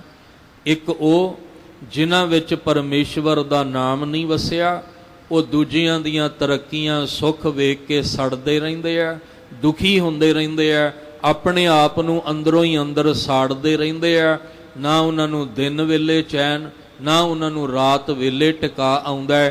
ਬਸ ਦਿਨ ਰਾਤ ਅੰਦਰ ਸੜਦਿਆਂ ਬਲਦਿਆਂ ਜ਼ਿੰਦਗੀ ਲੰਘ ਜਾਂਦੀ ਹੈ। ਪਰ ਦੂਜੇ ਉਹ ਜਿਨ੍ਹਾਂ ਨੇ ਗੁਰੂ ਦੇ ਮਿਲਾਪ ਵਿੱਚ ਪਰਮੇਸ਼ਵਰ ਦੇ ਨਾਮ ਦੀ ਬਖਸ਼ਿਸ਼ ਲੈ ਕੇ ਅੰਦਰ ਨੂੰ ਬਿਲਕੁਲ ਇਸ ਤਪਸ਼ ਤੋਂ ਰਹਿਤ ਕਰ ਲਿਆ, ਉਹ ਫਿਰ ਆਪਣਾ ਤੇ ਸਰਬੱਤ ਦਾ ਭਲਾ ਮੰਗਦੇ ਆ। ਫਿਰ ਉਹ ਕਹਿੰਦੇ ਆ ਕਿ ਮਾਲਕ ਜੀ ਨਾਨਕ ਨਾਮ ਚੜ੍ਹਦੀ ਕਲਾ ਤੇਰੇ ਭਾਣੇ ਸਰਬੱਤ ਦਾ ਭਲਾ। ਜਿੱਥੇ 12 ਮਾਹਾਂ ਦੇ ਪਾਠ ਵਿੱਚ ਅੱਜ ਗੁਰੂ ਅਰਜਨ ਦੇਵ ਮਹਾਰਾਜ ਜੀ ਨੇ ਸਾਡੇ ਉੱਤੇ ਇਹ ਬਖਸ਼ਿਸ਼ ਕਰਕੇ ਸਾਨੂੰ ਇਹ ਸ਼ਬਦ ਦਿੱਤਾ, ਕੇਵਲ ਆਸਾੜ ਦੇ ਮਹੀਨੇ ਦਾ ਨਾਮ ਸੁਣ ਕੇ ਜਾਣ ਨੂੰ ਨਹੀਂ ਦਿੱਤਾ। ਇਸ ਸ਼ਬਦ ਵਿੱਚ ਜੋ ਸਮਝਾਇਆ ਗਿਆ ਉਹਨੂੰ ਕਮਾਉਣ ਵਾਸਤੇ ਦਿੱਤਾ ਹੈ ਕਿ ਜੇ ਤੁਸੀਂ ਇਸ ਸ਼ਬਦ ਨੂੰ ਕਮਾਓਗੇ, ਇਹਦੇ ਤੇ ਅਮਲ ਕਰੋਗੇ ਤਾਂ ਤੁਹਾਡੇ ਗਲਾਂ ਵਿੱਚ ਜਮਾਂ ਦੀ ਪਈ ਫਾਹੀ ਕੱਟੀ ਜਾਏਗੀ।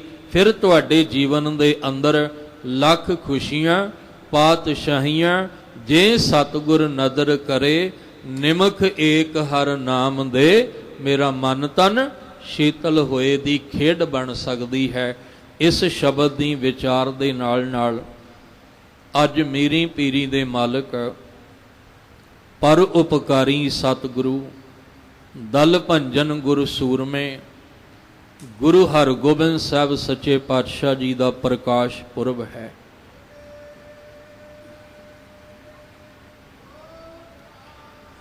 ਸਤਿਗੁਰੂ ਗੁਰੂ ਹਰਗੋਬਿੰਦ ਸਾਹਿਬ ਜੀ ਦੇ ਪਰਥਾਏ ਭਾਈ ਗੁਰਦਾਸ ਜੀ ਦੇ ਬਚਨ ਆਪਾਂ ਬੜੀ ਵਾਰ ਪੜ੍ਹੇ, ਸੁਣੇ, ਵਿਚਾਰੇ ਕਿ ਧੰਨ ਗੁਰੂ ਅਰਜਨ ਦੇਵ ਮਹਾਰਾਜ ਜੀ ਨੇ ਆਪਣੀ ਕਾਇਆ ਨੂੰ ਜਦੋਂ ਪਲਟਿਆ ਤੇ ਕਾਇਆ ਨੂੰ ਪਲਟਦਿਆਂ ਹੋਇਆਂ ਮੂਰਤ ਜੇ ਕਿਸੇ ਦੀ ਸਵਾਰੀ ਤੇ ਉਹ ਹਰਗੋਬਿੰਦ ਸਾਹਿਬ ਨੇ। ਉਸ ਵਕਤ 11 ਸਾਲ ਦੀ ਆਰਜ਼ੂ ਹੈ ਗੁਰੂ ਹਰਗੋਬਿੰਦ ਸਾਹਿਬ ਪਾਤਸ਼ਾਹ ਦੀ, ਕਿਉਂਕਿ 1595 ਦੇ ਵਿੱਚ ਗੁਰੂ ਹਰਗੋਬਿੰਦ ਸਾਹਿਬ ਪਾਤਸ਼ਾਹ ਦਾ ਪ੍ਰਕਾਸ਼ ਹੈ ਔਰ 1606 ਦੇ ਵਿੱਚ ਗੁਰੂ ਅਰਜਨ ਦੇਵ ਮਹਾਰਾਜ ਜੀ ਕਾਇਆ ਪਲਟਦੇ ਨੇ। ਉਸ ਮੁਤਾਬਕ 11 ਸਾਲ ਦੀ ਆਰਜ਼ੂ ਹੈ ਸਰੀਰਕ ਤੌਰ ਤੇ। 5 ਪਿਆਲੇ 5 ਪੀਰ, ਛਟਮ ਪੀਰ ਬੈਠਾ ਗੁਰ ਭਾਰੀ। ਅਰਜਨ ਕਾਇਆ ਪਲਟ ਕੈ ਮੂਰਤ ਹਰ ਗੋਬਿੰਦ ਸਵਾਰੀ। ਚੱਲੀ ਪੀੜੀ ਸੋਢੀਆਂ। ਧਿਆਨ ਰੱਖਿਓ, ਇਹ ਭਾਈ ਗੁਰਦਾਸ ਜੀ ਨੇ ਕਿਉਂ ਕਿਹਾ? ਕਿਉਂਕਿ ਆਪਣੇ ਹੀ ਘਰ ਦੇ ਕਹਿੰਦੇ ਸੀ ਇਹ ਪੀੜੀ ਅਗਾਂਹ ਨਹੀਂ ਤੁਰਨੀ, ਇਹ ਵੇਲ ਅੱਗੇ ਨਹੀਂ ਵਧਣੀ, ਕਿਉਂਕਿ ਵੇਲ ਵਧਾਉਣ ਲਈ ਤਾਂ ਸਾਡੇ ਘਰ ਪੁੱਤ ਦੀ ਦਾਤ ਆਈ ਹੈ। ਗੁਰੂ ਅਰਜਨ ਦੇਵ ਜੀ ਦੇ ਘਰ ਤਾਂ ਪੁੱਤ ਹੈ ਹੀ ਨਹੀਂ, ਪਰ ਭਾਈ ਗੁਰਦਾਸ ਜੀ ਕਹਿੰਦੇ ਨਹੀਂ, ਇਹ ਵੇਲ ਇੱਥੇ ਨਹੀਂ ਰੁਕ ਗਈ, ਇਹ ਪੀੜੀ ਇੱਥੇ ਨਹੀਂ ਰੁਕ ਗਈ। ਚੱਲੀ ਪੀੜੀ ਸੋਢੀਆਂ ਰੂਪ ਦਿਖਾਵਣ, ਵਾਰੋ ਵਾਰੀ ਦਲ ਭੰਜਨ ਗੁਰ ਸੂਰਮਾ। ਵੱਡ ਜੋਧਾ ਬਹੁ ਪਰ ਉਪਕਾਰੀ। ਗੁਰੂ ਹਰਗੋਬਿੰਦ ਸਾਹਿਬ ਪਰ ਉਪਕਾਰੀ, ਜਦੋਂ ਪਰ ਉਪਕਾਰ ਕਰਨ ਤੇ ਆਉਂਦੇ ਆ ਤੇ ਫਿਰ ਅਕਾਲ ਤਖਤ ਸਾਹਿਬ ਤੋਂ ਚੱਲ ਕੇ ਜਿੱਥੇ ਜਿੱਥੇ ਵੀ ਕੋਈ ਇੱਕ ਮਨ ਇੱਕ ਚਿੱਤ ਹੋ ਕੇ ਭਾਵਨਾ ਨਾਲ ਅਰਦਾਸ ਕਰਦਾ ਹੈ, ਭਾਵੇਂ ਉਹ ਕਸ਼ਮੀਰ ਹੋਵੇ ਤੇ ਭਾਵੇਂ ਉਹ ਨਾਨਕ ਮਤਾ ਵਾਲਾ ਪਵਿੱਤਰ ਅਸਥਾਨ ਹੋਵੇ ਤੇ ਭਾਵੇਂ ਕਿਤੇ ਵੀ ਕਿਸੇ ਨੇ ਭਾਵਨਾ ਦੇ ਨਾਲ ਅਰਦਾਸ ਬੇਨਤੀ ਕੀਤੀ ਤੇ ਗੁਰੂ ਹਰਗੋਬਿੰਦ ਸਾਹਿਬ ਉੱਠ ਕੇ ਪਰ ਉਪਕਾਰ ਕਰਨ ਵਾਸਤੇ ਤੁਰ ਪਏ ਨੇ। ਗੁਰੂ ਹਰਗੋਬਿੰਦ ਸਾਹਿਬ ਮਹਾਰਾਜ ਨੇ ਸਭ ਤੋਂ ਵੱਡਾ ਉਪਕਾਰ ਸਾਡੇ ਤੇ ਇਹ ਕੀਤਾ ਕਿ ਸਾਨੂੰ ਗੁਰੂ ਸਾਹਿਬ ਜੀ ਨੇ ਗੁਲਾਮੀ ਦੀਆਂ ਜੰਜੀਰਾਂ ਵਿੱਚੋਂ ਕੱਢ ਕੇ ਸਾਨੂੰ ਮੀਰੀ ਤੇ ਪੀਰੀ ਦਾ ਮਾਲਕ ਬਣਾਇਆ। ਸਾਹਿਬ ਕਹਿੰਦੇ ਜਿਹੜਾ ਮੀਰੀ ਤੇ ਪੀਰੀ ਦੀਆਂ 2 ਤਲਵਾਰਾਂ ਮੈਂ ਪਹਿਨੀਆਂ ਨੇ ਨਾ, ਇਹ ਕੇਵਲ ਮੈਂ ਹੀ ਨਹੀਂ, ਹਰ ਗੁਰੂ ਕਾ ਸਿੱਖ ਮੀਰੀ ਤੇ ਪੀਰੀ ਦਾ ਮਾਲਕ ਹੋਣਾ ਚਾਹੀਦਾ ਹੈ। 2 ਤਲਵਾਰਾਂ ਬੱਧੀਆਂ, ਇੱਕ ਮੀਰੀ ਦੀ ਇੱਕ ਪੀਰੀ ਦੀ। ਇਹਦਾ ਮਤਲਬ ਕਿ ਬਾਣੇ ਵਿੱਚ ਵੀ ਤੁਸੀਂ ਖਰੇ ਉਤਰੋ ਤੇ ਬਾਣੀ ਵਿੱਚ ਵੀ ਖਰੇ ਉਤਰੋ। ਤੁਹਾਡੇ ਅੰਦਰ ਬਾਣੀ, ਤੁਹਾਡੇ ਅੰਦਰ ਪੀਰੀ ਵਾਲਾ ਗੁਣ ਵੀ ਪੂਰਾ ਹੋਣਾ ਚਾਹੀਦਾ ਹੈ। ਅਸੀਂ ਪੀਰੀ ਵਾਲੇ ਪੱਖ ਤੋਂ ਵੀ ਕਮਜ਼ੋਰ, ਅਸੀਂ ਮੀਰੀ ਵਾਲੇ ਪੱਖ ਤੋਂ ਵੀ ਕਮਜ਼ੋਰ। ਦੇਖੀਦਾ ਸਮਾਜ ਵਿੱਚ ਕੀ ਹੋ ਰਿਹਾ ਹੈ।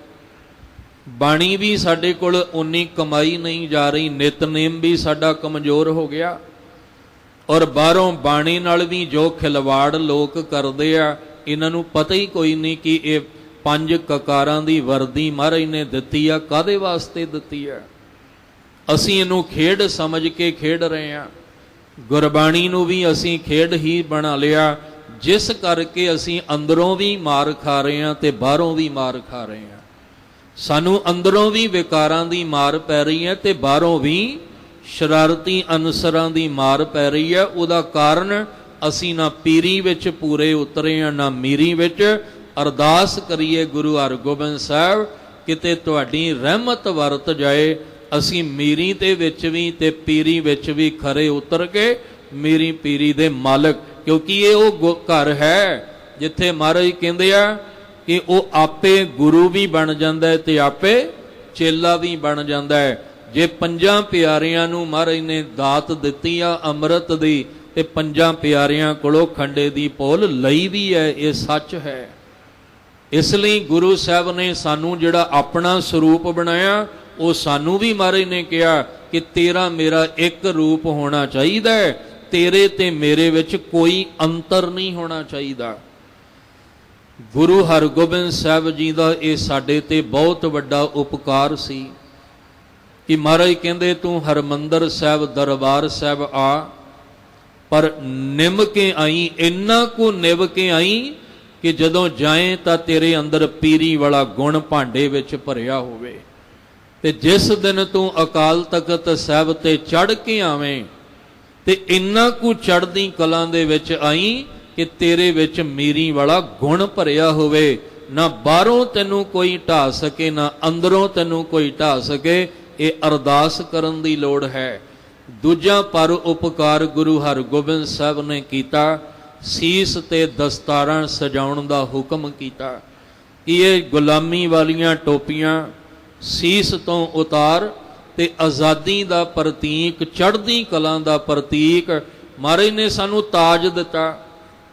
ਹੁਣ ਧਿਆਨ ਰੱਖੋ, ਬਾਹਰੋਂ ਸਾਨੂੰ ਕੋਈ ਕਵੇ ਵੀ ਅੱਜ ਤੁਹਾਡੇ ਸਿਰ ਤੇ ਤਾਜ ਪਹਿਨਾਉਣਾ ਹੈ, ਤੇ ਤੁਸੀਂ ਤਾਜ ਪਹਿਨਾਉਣ ਦੀ ਜਿਹੜੀ ਗੱਲ ਸੁਣ ਕੇ ਖੁਸ਼ ਨਹੀਂ ਹੋਵੋਗੇ, ਤੁਹਾਨੂੰ ਚਾਹ ਬੜਾ ਚੜ ਜਾਏਗਾ, ਢੋਲ ਵੱਜਣ ਲੱਗ ਜਾਣਗੇ, ਖੁਸ਼ੀ ਦੀਆਂ ਵਧਾਈਆਂ ਆਉਣ ਲੱਗ ਜਾਣ ਵੀ ਅੱਜ ਤੁਹਾਨੂੰ ਤਾਜ ਸਿਰ ਤੇ ਪਹਿਨਾਇਆ ਜਾਣਾ।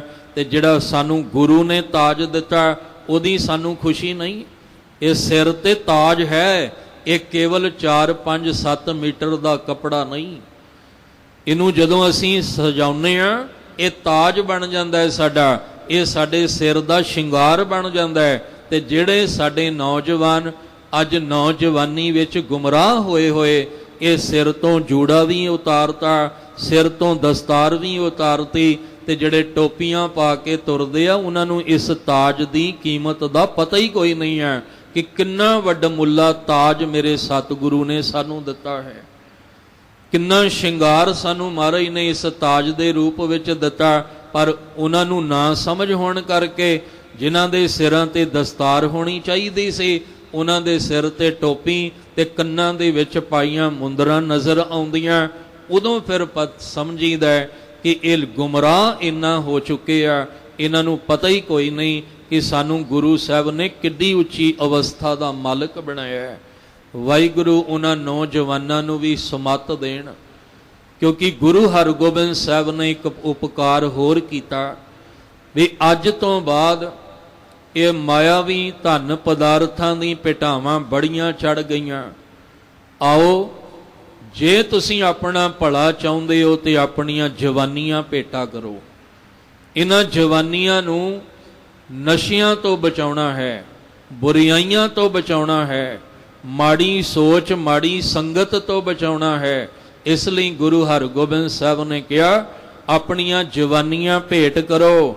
ਤੇ ਜੇ ਜਵਾਨੀਆਂ ਭੇਟ ਕਰਨੀਆਂ ਉਹਦੇ ਨਾਲ ਤੁਸੀਂ ਮੀਰੀ ਪੀਰੀ ਦੇ ਮਾਲਕ ਬਣਨਾ, ਤੇ ਫਿਰ ਤੁਸੀਂ ਸ਼ਸਤਰ ਵੀ ਜਿਹੜੇ ਆ ਉਹ ਭੇਟਾ ਕਰੋ। ਗੁਰੂ ਹਰਗੋਬਿੰਦ ਸਾਹਿਬ ਜੀ ਦੇ ਦਰ ਤੇ ਜਿੱਥੇ ਮਾਇਆਵੀ ਪਦਾਰਥਾਂ ਦੀਆਂ ਭੇਟਾਵਾਂ ਚੜ੍ਹਦੀਆਂ, ਉੱਥੇ ਗੁਰੂ ਹਰਗੋਬਿੰਦ ਸਾਹਿਬ ਦੇ ਦਰ ਤੇ ਸ਼ਸਤਰ ਭੇਟਾ ਹੁੰਦੇ ਆ। ਔਰ ਸੰਗਤਾਂ ਬੜੇ ਚਾਅ ਨਾਲ ਲੈ ਕੇ ਆਉਂਦੀਆਂ ਨੇ, ਬੜੀ ਭਾਵਨਾ ਨਾਲ ਲੈ ਕੇ ਆਉਂਦੀਆਂ। ਔਰ ਇਹ ਨਹੀਂ ਕਿ ਚਲੋ ਕੋਈ ਸਸਤਾ ਜਾਂ ਸ਼ਸਤਰ ਨਹੀਂ, ਵਧੀਆ ਤੋਂ ਵਧੀਆ ਫੌਲਾਦੀ ਸ਼ਸਤਰ ਦੇਖ ਕੇ ਕਮਾਲ ਦਾ ਤੇ ਉਹਨੂੰ ਖਰੀਦ ਕੇ ਲਿਆਉਣਾ। ਜੋ ਦਸਵੰਧ ਸੰਗਤਾਂ ਦਾ ਇਕੱਠਾ ਹੋਣਾ ਉਹਨੂੰ ਫਿਰ ਸ਼ਸਤਰ ਲਿਆਉਣੇ, ਉਹ ਅਭਿਆਸ ਫਿਰ ਗੁਰੂ ਹਰਗੋਬਿੰਦ ਸਾਹਿਬ ਨੇ ਨੌਜਵਾਨਾਂ ਨੂੰ ਦੇ ਕੇ ਤੇ ਅਭਿਆਸ ਕਰਾਉਣਾ। ਔਰ ਧਿਆਨ ਰੱਖਿਓ, ਇਹ ਸ਼ਸਤਰ ਭੇਟਾ ਤੇ ਸ਼ਸਤਰ ਅਭਿਆਸ ਜਰ ਜੋਰੂ ਜ਼ਮੀਨ ਵਾਸਤੇ ਨਹੀਂ ਸੀ। ਜਿਹੜੀ ਅਕਾਲ ਤਖਤ ਸਾਹਿਬ ਦੀ ਰਚਨਾ ਕਰਕੇ ਮਹਾਰਾਜ ਨੇ ਜਵਾਨੀਆਂ ਭੇਟਾ ਵਿੱਚ ਲੈ ਕੇ ਸ਼ਸਤਰ ਅਭਿਆਸ ਕਰਵਾਏ ਨੇ, ਉਹ ਜਰ ਜੋਰੂ ਤੇ ਜ਼ਮੀਨ ਵਾਸਤੇ ਨਹੀਂ। ਮਹਾਰਾਜ ਕਹਿੰਦੇ ਮੈਂ ਉਹ ਤਿਆਰ ਕਰ ਰਿਹਾ ਫੌਜ, ਜਿਹੜੀ ਫੌਜ ਸੱਚ ਤੇ ਹੱਕ ਦੀ ਖਾਤਰ ਸੀਨਾ ਤਾਨ ਕੇ ਖਲੋ ਜਾਏਗੀ। ਮੈਂ ਉਹ ਸੂਰਮੇ ਤਿਆਰ ਕਰਨੇ ਆ ਜਿਹੜੇ ਧਰਮ ਤੇ ਖਾਤਰ, ਦੀਨ ਦੀ ਖਾਤਰ, ਮਰਿਆਦਾ ਦੀ ਖਾਤਰ ਆਪਣੇ ਆਪ ਨੂੰ ਕੁਰਬਾਨ ਕਰਨਗੇ। ਇਹ ਸ਼ਸਤਰ ਕਿਸੇ ਧੀ ਭੈਣ ਨੂੰ ਕੱਢਣ ਵਾਸਤੇ ਨਹੀਂ ਹੈ। ਇਹ ਸ਼ਸਤਰ ਕਿਸੇ ਮਜ਼ਲੂਮ, ਕਿਸੇ ਗਰੀਬ ਉੱਤੇ ਵਾਰ ਕਰਨ ਵਾਸਤੇ ਨਹੀਂ ਹੈ। ਇਹ ਸ਼ਸਤਰ ਦਾ ਅਭਿਆਸ ਉਹ ਸੂਰਮਾ ਬਣਾਉਣ ਵਾਸਤੇ ਹੈ, सूरा सो पहचानिए, जो लरे दीन के हेत, पुरजा पुरजा कट मरै कबहू ना छाड़ै खेत। असी अपनी दिख खराब ना करिए। ਜਿਹੜੀ ਸਾਨੂੰ ਪਹਿਚਾਣ ਦਿਖ ਦਿੱਤੀ ਹੈ ਨਾ ਗੁਰੂ ਸਾਹਿਬ ਨੇ ਸ਼ਸਤਰ ਧਾਰੀ ਹੋ ਕੇ ਤਿਆਰ ਬਰ ਤਿਆਰ ਹੋ ਕੇ ਰਹਿਣ ਦੀ, ਉਹਨੂੰ ਆਪਾਂ ਖਰਾਬ ਨਾ ਕਰੀਏ ਤਾਂ ਕਿ ਲੋਕ ਇਹ ਨਾ ਕਹਿਣ ਕਿ ਇਹ ਸ਼ਸਤਰ ਧਾਰੀ ਹੋ ਕੇ ਇਸ ਤਰ੍ਹਾਂ ਦੇ ਕਰਮ ਕਰਦੇ ਆ। ਨਹੀਂ, ਜੋ ਉੱਚਾ ਸੁੱਚਾ ਜੀਵਨ ਮਾਲਕ ਨੇ ਦਿੱਤਾ ਉਸ ਮੁਤਾਬਕ ਚਲੀਏ ਤੇ ਲੋਕ ਮਾਣ ਕਰਨਗੇ। ਅੱਜ ਤਾਂ ਇੰਨੀ ਗਿਰਾਵਟ ਆ ਗਈਆਂ ਕਿ ਸਾਡੇ ਸਿਰ ਤੇ ਦਸਤਾਰਾਂ ਸਜੀਆਂ ਤੇ ਲੋਕ ਸਰਦਾਰ ਕਹਿੰਦੇ ਆ, ਤੇ ਲੋਕ ਸਰਦਾਰ ਦੇ ਰਾਤ ਦੇ 12 ਵਜੇ ਦਾ ਨਾਮ ਲੈ ਕੇ ਵੀ ਸਰਦਾਰ ਜੀ ਦੇ 12 ਵੱਜ ਗਏ ਮਜ਼ਾਕ ਬਣਾਉਂਦੇ ਆ। ਪਰ ਉਹਨਾਂ ਨੂੰ ਕਿਉਂ? ਕਿਉਂਕਿ ਅਸੀਂ ਆਪਣੇ ਜੀਵਨ 'ਚ ਗਿਰਾਵਟ ਹੀ ਇੰਨੀ ਲਿਆਂਦੀ। ਅਸੀਂ ਆਪਣਾ ਜੀਵਨ ਇੰਨਾ ਉੱਚਾ ਸੁੱਚਾ ਰੱਖੀਏ ਕਿ ਦੁਨੀਆ ਦੇਖ ਕੇ ਕਵੇ ਵੀ ਜੇ 12 ਨਾ ਵੱਜਦੇ ਤੇ ਇਸ ਹਿੰਦੁਸਤਾਨ, ਇਸ ਭਾਰਤ ਦੀ ਧਰਤੀ ਦੀਆਂ ਧੀਆਂ ਦਾ ਕੀ ਹਾਲ ਹੋਣਾ ਸੀ। ਜੇ ਕਿਤੇ ਇਸ ਭਾਰਤ ਦੀ ਧਰਤੀ ਤੇ ਗੁਰੂ ਕੇ ਸਿੱਖਾਂ ਦੇ ਰਾਤ ਦੇ 12 ਵਜੇ ਨਿਕਲ ਕੇ ਇਹਨਾਂ ਦੀਆਂ ਬਹੂਆਂ, ਬੇਟੀਆਂ, ਧੀਆਂ, ਭੈਣਾਂ ਛੁਡਾ ਕੇ ਉਹਨਾਂ ਦੇ ਘਰੋਂ ਘਰੀ ਆਪਣੀਆਂ ਭੈਣਾਂ ਸਮਝ ਕੇ, ਆਪਣੀਆਂ ਧੀਆਂ ਸਮਝ ਕੇ ਉਹਨਾਂ ਦੇ ਘਰੋਂ ਘਰੀ ਛੁਡਾ ਕੇ ਨਾ ਆਉਂਦੇ ਤੇ ਅੱਜ ਫਿਰ ਇਸ ਭਾਰਤ ਦਾ ਕੀ ਮਾਹੌਲ ਹੋਣਾ ਸੀ। ਕਿਉਂਕਿ ਅਗਾਂਹ ਜਿਹੜੀ ਪੀੜ੍ਹੀ ਚੱਲਣੀ ਆ, ਉਹਨਾਂ ਭੈਣਾਂ, ਉਹਨਾਂ ਦੀਆਂ ਧੀਆਂ ਦੀਆਂ ਕੁੱਖਾਂ ਵਿੱਚੋਂ ਹੀ ਬੱਚੇ ਪੈਦਾ ਹੋਣੇ ਸਨ। ਤੇ ਫਿਰ ਜੇ ਉਸ ਵੇਲੇ ਨਾ ਅਬਦਾਲੀ ਤੋਂ ਛਡਾਉਂਦੇ ਤੇ ਫਿਰ ਕੀ ਮਾਹੌਲ, ਕੀ ਰੰਗ ਉਸ ਵੇਲੇ ਹੋਣਾ ਸੀ। ਅਸੀਂ ਤੇ ਮਜ਼ਾਕ ਬਣਾਉਣ ਲੱਗਿਆਂ ਮਿੰਟ ਲਾਉਂਦੇ ਆ, ਪਰ ਕਦੇ ਸੋਚਦੇ ਹੀ ਨਹੀਂ ਕਿ ਅਸਲ ਦੇ ਵਿੱਚ 12 ਵੱਜਣ ਦੇ ਪਿੱਛੇ ਕਿੰਨੀ ਵੱਡੀ ਕਹਾਣੀ ਛੁਪੀ ਹੋਈ ਹੈ, ਕਿੱਡਾ ਵੱਡਾ ਇਤਿਹਾਸ ਛੁਪਿਆ ਹੋਇਆ ਹੈ। ਇਸ ਲਈ ਬੇਨਤੀ ਕੀਤੀ ਵੀ ਮੀਰੀ ਵਿੱਚ ਵੀ ਪੂਰੇ ਉਤਰ ਜਾਈਏ ਤੇ ਪੀਰੀ ਵਿੱਚ ਵੀ ਉਤਰ ਜਾਈਏ। ਲੋਕ ਵੇਖ ਕੇ ਸਲਾਮ ਕਰਨ ਤੇ ਮਾਣ ਕਰਨ।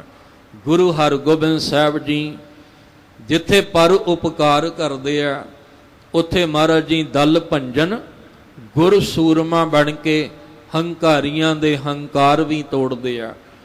ਸਤਿਗੁਰੂ ਮਹਾਰਾਜ ਜੀ ਜਿਹੜਾ ਸਿਰ ਚੜ੍ਹ ਕੇ ਆਉਂਦਾ ਉਹਦਾ ਸਿਰ ਭੰਨਣਾ ਵੀ ਗੁਰੂ ਸਾਹਿਬ ਜੀ ਜਾਣਦੇ ਹੈ।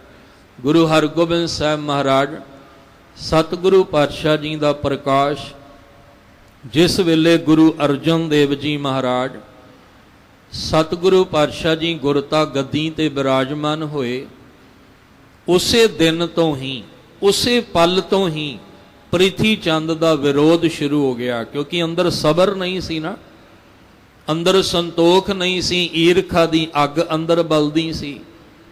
ਉਹ ਈਰਖਾ ਦੀ ਅੱਗ ਨੇ ਤ੍ਰਿਸ਼ਨਾ ਵਧਾ ਦਿੱਤੀ। ਉਹ ਤ੍ਰਿਸ਼ਨਾ ਅੰਦਰ ਕਹਿੰਦੀ ਸੀ ਵੀ ਨਹੀਂ, ਇਹ ਗੱਦੀ ਦਾ ਮਾਲਕ ਮੈਂ ਬਣਨਾ ਚਾਹੁੰਦਾ। ਪਰ ਇਹ ਉਹ ਤਖਤ ਹੈ ਜਿਹੜਾ ਧੱਕੇ ਨਾਲ ਖੋਇਆ ਨਹੀਂ ਜਾ ਸਕਦਾ ਤੇ ਧੱਕੇ ਨਾਲ ਬੈਠਿਆ ਨਹੀਂ ਜਾ ਸਕਦਾ। ਇਹ ਤਖਤ ਉਹ ਹੈ ਜਿਹੜਾ ਤਖਤ ਦੇ ਲਾਇਕ ਹੋਏਗਾ, ਯੋਗ ਹੋਏਗਾ, ਉਸੇ ਨੂੰ ਹੀ ਤਖਤ ਤੇ ਬਿਠਾਇਆ ਜਾਂਦਾ ਹੈ।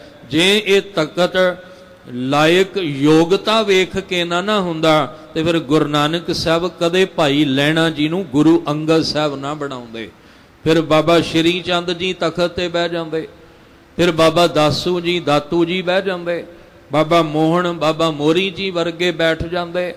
ਪਰ ਇਹ ਤਖਤ ਉਹ ਹੈ ਜਿਹੜਾ ਇਹਦੇ ਯੋਗ ਹੋਏਗਾ, ਜਿਹਦੇ ਵਿੱਚ ਇੰਨੀ ਯੋਗਤਾ ਹੋਏਗੀ ਉਹੀ ਇਸ ਤਖਤ ਤੇ ਬਿਰਾਜਮਾਨ ਹੋ ਸਕਦਾ ਹੈ।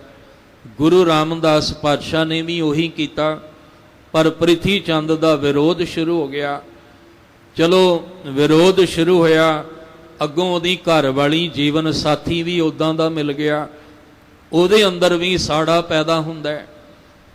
ਪ੍ਰਿਥੀ ਚੰਦ ਗੁਰੂ ਅਰਜਨ ਦੇ ਮਹਾਰਾਜ ਜੀ ਨੂੰ ਵੇਖ ਕੇ ਸੜਦਾ ਹੈ ਤੇ ਬੀਬੀ ਕਰਮੋਂ ਜਿਹੜੀ ਹੈ ਉਹ ਮਾਤਾ ਗੰਗਾ ਜੀ ਨੂੰ ਵੇਖ ਕੇ ਅੰਦਰੋਂ ਸੜਦੀ ਹੈ ਕਿ ਜਿਹੜੇ ਸੁੱਖ ਮੈਨੂੰ ਚਾਹੀਦੇ ਸੀ ਉਹ ਇਹਨਾਂ ਨੂੰ ਕਿਉਂ ਮਿਲ ਰਹੇ ਆ। ਜਿੱਥੇ ਮੈਂ ਤਖਤ ਤੇ ਬੈਠਣਾ ਸੀ ਇਹ ਕਿਉਂ ਬੈਠੇ ਆ। ਸਤਿਗੁਰ ਕਾ ਖਿਵੈ ਚੰਦੋਵਾ ਕਿਉਂ ਹੈ, ਇਸ ਚੰਦੋਆ ਸਾਹਿਬ ਦੇ ਹੇਠਾਂ ਤੇ ਮੈਂ ਬਹਿਣਾ ਸੀ। ਉਹ ਈਰਖਾ ਵੱਧਦੀ ਗਈ, ਤ੍ਰਿਸ਼ਨਾ ਵੀ ਵੱਧਦੀ ਗਈ। ਇੱਥੋਂ ਤੱਕ ਆਪਸ ਵਿੱਚ ਗੱਲਾਂ ਵੀ ਸ਼ੁਰੂ ਹੋ ਗਈਆਂ ਕਿ ਸ਼ੁਕਰ ਹੈ ਇਹਨਾਂ ਦੇ ਘਰ ਕੋਈ ਸੰਤਾਨ ਨਹੀਂ ਆਈ, ਸ਼ੁਕਰ ਹੈ ਇਹਨਾਂ ਦੇ ਘਰ ਕੋਈ ਔਲਾਦ ਨਹੀਂ। ਇਹ ਵੀ ਧਿਆਨ ਰੱਖਿਓ, ਬਾਰ-ਬਾਰ ਬੇਨਤੀ ਕਰ ਰਿਹਾ ਕਿ ਇੱਕ ਪ੍ਰਿਥੀ ਚੰਦ ਤੇ ਕਰਮੋਂ ਦੀ ਅਰਦਾਸ ਹੈ, ਇੱਕ ਬਾਬਾ ਬੁੱਢਾ ਜੀ ਦੀ ਅਰਦਾਸ ਹੈ। ਕਈ ਕਹਿੰਦੇ ਗੁਰੂ ਸਾਹਿਬ ਕਿਉਂ ਅਰਦਾਸ, ਕਿਉਂਕਿ ਇੱਧਰ ਪ੍ਰਿਥੀ ਚੰਦ ਅਰਦਾਸ ਕਰ ਰਿਹਾ ਹੈ ਤੇ ਮਹਾਰਾਜ ਕਹਿੰਦੇ ਕੋਈ ਗੱਲ ਨਹੀਂ, ਜੇ ਪ੍ਰਿਥੀ ਚੰਦ ਅਰਦਾਸ ਕਰਦਾ ਹੈ ਤੇ ਸਾਡੇ ਕੋਲ ਐਡੀ ਕਮਾਈ ਵਾਲਾ ਬੈਠਾ ਹੈ ਜਿਹਦੀ ਅਰਦਾਸ ਗੁਰੂ ਨਾਨਕ ਸਾਹਿਬ ਦੇ ਘਰ ਤੋਂ ਕਦੇ ਖਾਲੀ ਨਹੀਂ ਜਾਂਦੀ। ਇੱਕ ਕਮਾਈ ਵਾਲਾ ਬੋਲੇਗਾ, ਇਹ ਵੀ ਧਿਆਨ ਰੱਖਿਓ, ਕਿਉਂਕਿ ਕਈ ਕਿੰਤੂ ਪਰੰਤੂ ਹੁੰਦੇ ਆ। ਗੱਲ ਸਮਝਣ ਦੀ ਬਜਾਏ ਅਸੀਂ ਕਿੰਤੂ ਪਰੰਤੂ ਜ਼ਿਆਦਾ ਕਰਨ ਲੱਗ ਪਏ, ਜਿਸ ਕਰਕੇ ਅਸੀਂ ਰਸ ਤੋਂ ਵਾਂਝੇ ਰਹਿ ਜਾਂਦੇ ਆ। ਕੀ ਭਾਈ ਬੁੱਧੂ ਦੇ ਆਵੇ ਵਾਲੀ ਸਾਖੀ ਆਪਾਂ ਨੂੰ ਚੇਤੇ ਨਹੀਂ? ਉਹਦਾ ਆਵਾ ਕੱਚਾ ਕਿਉਂ ਰਹਿ ਗਿਆ? ਹਾਲਾਂਕਿ ਸੰਗਤ ਕਹਿੰਦੀ ਹੈ ਆਵਾ ਪੱਕ ਜੇ, ਕਿਉਂਕਿ ਲੰਗਰ ਬੜਾ ਛਕਿਆ ਉਹਨਾਂ ਨੇ, ਤੇ ਜਿਹੜਾ ਬਾਹਰ ਖਲੋਤਾ ਸੀ ਉਹ ਕਹਿੰਦਾ ਬੁੱਧੂ ਦਾ ਆਵਾ ਕੱਚਾ। ਤੇ ਜਿੱਦਣ ਬਾਰੀ ਖੋਲ ਕੇ ਵੇਖਿਆ ਤੇ ਇੱਟਾਂ ਪਿੱਲੀਆਂ ਸੀ ਤੇ ਘਬਰਾ ਗਿਆ, ਆ ਗਿਆ ਗੁਰੂ ਸਾਹਿਬ ਕੋਲ।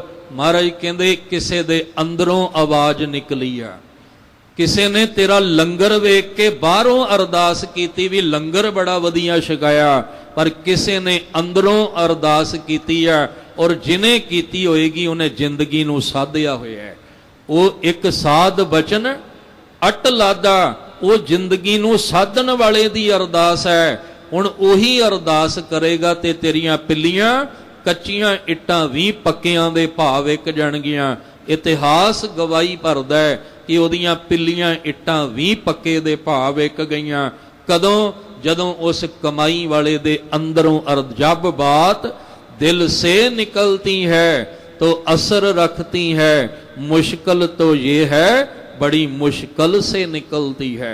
वाहिगुरु किते अंदरों अरदास करके तो वेखीए आपां, क्यों नहीं मालिक सुनदा, पर अंदरों अरदास हुंदी कोई नहीं, ध्यान ते होर पासे हुंदा है।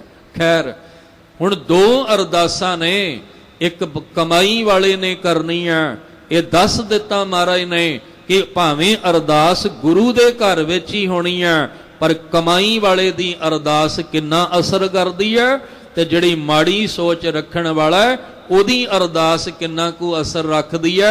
ये सानू तुहानू समझाउण वास्ते खेड वरताई है।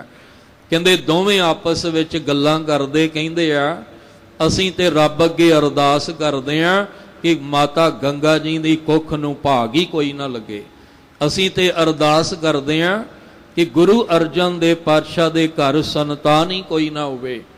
हुण जदों घर विच माता गंगा जी दे कोल जिहड़ी सेवा करन वाली सुन लैंदी है, आके अखां भर के कहंदी है माता जी जे किसे बेगाने ने ये गल कही हुंदी तां शायद हजम हो जांदी, पर ये गल अपनियां ने कही है। अपनियां दी कही हुई गल बड़ी गहरी चोट कर जाती है। समा भावें समाप्त हो चलिया, एक न लोहार दी दुकान, एक सुनियारे दी दुकान, दोवें थोड़ी नाल चोट मार रहे आ। जदों लोहार चोट मारदा ना लोहे उत्ते बड़ी आवाज़ आउंदी है, ते जदों सुनियार चोट मारदा ना सोने दे गहने बनाउण लग्गिया कोई आवाज़ नहीं आउंदी, ते सोना दा गहना जिहड़ा सी ना वो लोहार दे उस लोहे नूं कहंदा है, कहण लगा कि तू आवाज़ क्यों करदा है, थोड़ी तां मैनू भी पैंदी आ तैनू भी पैंदी आ। वो कहण लगे मैनू बेगान, सोना कहंदा है मैनू बेगाने तो पैंदी आ, ते लोहा कहंदा मैनू अपने तो पैंदी। लोहा ही थोड़ा बन के लोहे ते चोट मारदा ना, कहंदा जिहड़ा अपने तो चोट वजदी आ ना वो बड़ी गहरी हुंदी आ। बेगाने दी गल तां फिर भी हजम हो जाए, पर अपनियां दियां गल्लां बर्दाश्त करनियां औखियां हो जांदियां। माता जी ने बेनती कीती ते गुरु अर्जन दे पातशाह ने कहा ये ओ घर है जिथे दूजियां नूं उपदेश दिता जांदा है, तुहाडे लई भी ओही उपदेश है। हस्ती सिर ज्यों अंकश है, अहरन ज्यों सिर दे, मन तन आगे राख कै, ऊबी सेव करे, इउं गुरमुख आप नवारी है, सब राज सृष्ट का ले। महाराज कहते हैं तुहाडे लिए भी वही हुक्म है जो संगतां लई हुक्म है। ਤੁਸੀਂ ਵੀ ਸੇਵਾ ਕਰੋ, ਤੁਸੀਂ ਵੀ ਅਰਦਾਸ ਬੇਨਤੀ ਕਰੋ। ਕਹਿਣ ਲੱਗੇ ਕੋਈ ਕਮਾਈ ਵਾਲਾ ਪੁਰਸ਼ ਹੋਵੇ, ਕਹਿੰਦੇ ਹਾਂ, ਜਿਹਦੇ ਉੱਤੇ ਗੁਰੂ ਨਾਨਕ ਸਾਹਿਬ ਦੀ ਕਿਰਪਾ ਰਹੀ ਤੇ ਆਖਿਆ ਸੀ ਭਾਈ ਬੁੱਢਾ ਤੇਰੇ ਤੋਂ ਓਲੇ ਕਦੇ ਨਾ ਹੋਸਾਂ। ਤੇ ਉਸ ਵੇਲੇ ਬੀੜ ਬਾਬਾ ਬੁੱਢਾ ਸਾਹਿਬ ਗੁਰੂ ਘਰ ਦੇ ਖੇਤਾਂ ਦੀ ਰਖਵਾਲੀ ਕਰਨ ਵਾਲੇ, ਇੰਨੀ ਵੱਡੀ ਕਮਾਈ ਵਾਲੇ ਵੀ ਕਹਿੰਦੇ ਸੀ ਮੇਰੇ ਪੱਲੇ ਕੱਖ ਨਹੀਂ, ਮੈਂ ਤਾਂ ਇੱਥੇ ਘਾਹ ਖੋਦਣ ਵਾਲਾ ਸਿੱਧਾ ਸਾਦਾ ਜਿਹਾ ਪ੍ਰਾਣੀ ਹਾਂ। ਪਰ ਜਿਸ ਦਿਨ ਮਾਤਾ ਜੀ ਗਏ ਆ, ਜਾਂ ਕਈਆਂ ਨੇ ਸ਼ਬਦ ਵਰਤਿਆ ਜੀ ਆ ਭਾਜੜ, ਉਹ ਮਾਤਾ ਜੀ ਵਾਸਤੇ ਚਲੋ ਕਿਹਾ ਵੀ ਹੋਏਗਾ, ਪਰ ਉਹ ਗੁਰੂ ਸਾਹਿਬ ਜੀ ਵਾਸਤੇ ਜਾਂ ਘਰ ਵਾਸਤੇ ਨਹੀਂ ਸੀ। ਉਹ ਜਦੋਂ ਰੱਥ ਚੱਲ ਕੇ ਆਉਂਦਾ ਨਾ ਤੇ ਜੰਗਲ ਵਿੱਚ ਪੰਛੀ ਆਸਮਾਨ ਨੂੰ ਉੱਡਦੇ ਆ, ਜਦੋਂ ਜਾਨਵਰ ਪਸ਼ੂ ਦੌੜਦੇ ਆ, ਅਸਲ ਵਿੱਚ ਉਹਨਾਂ ਪੰਛੀਆਂ ਤੇ ਉਹਨਾਂ ਜਾਨਵਰਾਂ ਵੱਲ ਦੌੜਦਿਆਂ ਵੱਲ ਵੇਖ ਕੇ ਕਿਹਾ ਸੀ ਤੇ ਇਹਨਾਂ ਨੂੰ ਕਿੱਧਰ ਦੀ ਭਾਜੜ। ਅਸੀਂ ਉਹ ਸ਼ਬਦ ਮਾਤਾ ਜੀ ਨਾਲ ਜੋੜਤਾ, ਇੱਥੇ ਹੀ ਤਰਕ ਪੈਦਾ ਹੋ ਗਿਆ, ਇੱਥੇ ਹੀ ਸਵਾਲ ਪੈਦਾ ਹੋ ਗਏ, ਇੱਥੇ ਹੀ ਵਿਵਾਦ ਖੜਾ ਹੋ ਗਿਆ। ਅਸੀਂ ਸ਼ਬਦ ਲਾਉਣਾ ਇੱਥੇ ਸੀ, ਲਾ ਇੱਥੇ ਦਿੱਤਾ। ਖੈਰ ਬਾਬਾ ਬੁੱਢਾ ਸਾਹਿਬ ਜੀ ਬੜੇ ਪਿਆਰ ਦੇ ਨਾਲ ਪ੍ਰਸ਼ਾਦਾ ਜਿਹੜਾ ਉਹ ਲਿਆਂਦਾ, ਨਿਮਰਤਾ ਵਾਲਾ ਪਿਆਰ ਨਾਲ ਭਿੱਜਿਆ ਪ੍ਰਸ਼ਾਦਾ ਛਕਦੇ ਆ ਤੇ ਅਰਦਾਸ ਕਰਦੇ ਆ, ਗੁਰੂ ਪਾਤਸ਼ਾਹ ਇਹ ਵਡਿਆਈਆਂ ਤੇਰੀਆਂ ਨੇ ਜੋ ਮੇਰੀ ਝੋਲੀ 'ਚ ਪਾਉਣ ਲੱਗਾ। ਇੱਕ ਹੋਰ ਬੇਨਤੀ ਕਰਾਂ, ਗੁਰੂ ਅਮਰਦਾਸ ਮਹਾਰਾਜ ਵੇਲੇ ਭਾਈ ਲੰਗਾਹ ਦਾ ਸੁਣਿਆ ਤੁਸੀਂ ਪ੍ਰਸੰਗ, ਲੰਗੜਾ ਕੇ ਤੁਰਦਾ ਸੀ, ਮਹਾਰਾਜ ਜੀ ਮੇਰਾ ਦੁੱਖ ਕੱਟ ਦਿਓ। ਸਾਹਿਬ ਕਹਿੰਦੇ ਜਾ ਸ਼ਾਹ ਹੁਸੈਨ ਕੋਲ ਚਲਾ ਜਾ। ਜਦੋਂ ਸ਼ਾਹ ਹੁਸੈਨ ਕੋਲ ਗਿਆ ਤੇ ਲੱਤ ਠੀਕ ਹੋ ਗਈ ਭਾਈ ਲੰਗਾਹ ਦੀ। ਉਹ ਕਹਿੰਦਾ ਸ਼ਾਹ ਹੁਸੈਨ ਤੂੰ ਵੈਦ ਬੜਾ ਚੰਗਾ ਹੈ, ਤੂੰ ਮੇਰਾ ਰੋਗ ਕੱਟ ਦਿੱਤਾ। ਤੇ ਸ਼ਾਹ ਹੁਸੈਨ ਕਹਿੰਦਾ ਭੁਲੇਖਾ ਪੈਂਦਾ ਹੀ, ਜਿਹਨੇ ਤੈਨੂੰ ਮੇਰੇ ਕੋਲ ਭੇਜਿਆ ਕਿਰਪਾ ਉਹਨੇ ਹੀ ਤੇਰੇ ਤੇ ਵਰਤਾਈ ਆ, ਉਹ ਵਡਿਆਈ ਮੇਰੀ ਝੋਲੀ ਵਿੱਚ ਪਾ ਦਿੱਤੀ ਆ। ਅਸਲ ਵਿੱਚ ਮੇਰਾ ਵੈਦ ਗੁਰੂ ਗੋਬਿੰਦਾ ਹੈ ਗੁਰੂ, ਪਰ ਉਹਨੇ ਵਡਿਆਈ ਆਪ ਨਹੀਂ ਲਈ, ਮੇਰੇ ਝੋਲੀ ਵਿੱਚ ਪਾਤੀ। ਇੱਥੇ ਵੀ ਵਡਿਆਈ ਮਹਾਰਾਜ ਬਾਬਾ ਬੁੱਢਾ ਸਾਹਿਬ ਦੀ ਝੋਲੀ ਵਿੱਚ ਪਾਉਂਦੇ ਆ।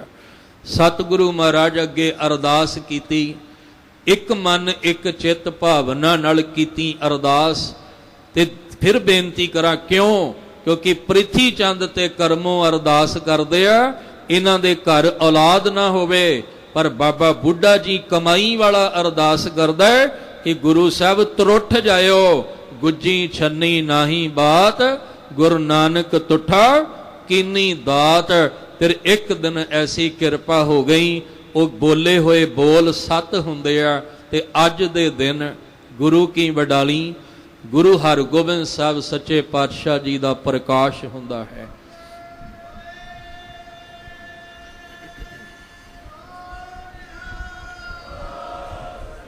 ਧੰਨ ਗੁਰੂ ਹਰਗੋਬਿੰਦ ਸਾਹਿਬ ਜੀ ਦੇ ਪ੍ਰਕਾਸ਼ ਦੀ ਖੁਸ਼ੀ ਵਿੱਚ ਮਹਾਰਾਜ ਜੀ ਨੇ 6 ਰਟਾ ਸਾਹਿਬ ਆਪਾਂ ਵੇਖਦੇ ਹਾਂ, 6 ਹਲਟ ਉਸ ਖੂਹ ਦੇ ਵਿੱਚ ਮਹਾਰਾਜ ਨੇ ਚਲਾਏ। ਇਹ ਪ੍ਰਕਾਸ਼ ਪੁਰਬ ਦੀ ਖੁਸ਼ੀ ਦੀ ਉਹ ਨਿਸ਼ਾਨੀ ਹੈ। ਅੱਜ ਵੀ ਆਪਾਂ ਉਸ ਅਸਥਾਨ ਦੇ ਦੀਦਾਰ ਕਰਦੇ ਹਾਂ। ਬੜੀਆਂ ਰਹਿਮਤਾਂ ਗੁਰੂ ਸਾਹਿਬ ਨੇ ਵਰਤਾਈਆਂ ਨੇ। ਖੈਰ ਸਮੇਂ ਦੇ ਵਿੱਚ ਰਹਿ ਕੇ ਇੰਨੀਆਂ ਕੁ ਵਿਚਾਰਾਂ ਹੀ ਆਪ ਜੀ ਨੇ ਕਬੂਲ ਕਰ ਲੈਣੀਆਂ।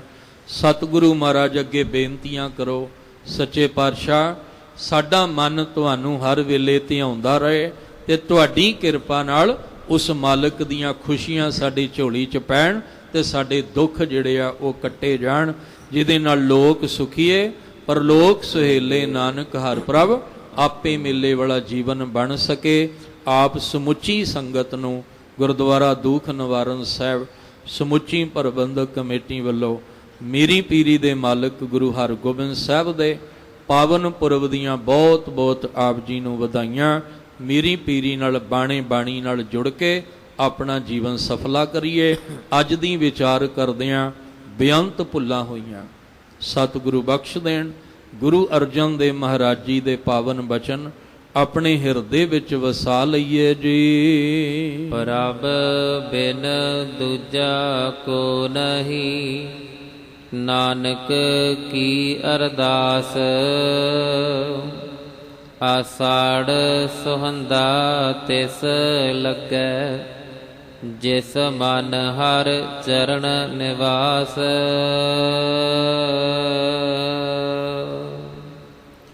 ਵਾਹਿਗੁਰੂ ਜੀ ਕਾ ਖਾਲਸਾ, ਵਾਹਿਗੁਰੂ ਜੀ ਕੀ ਫਤਿਹ।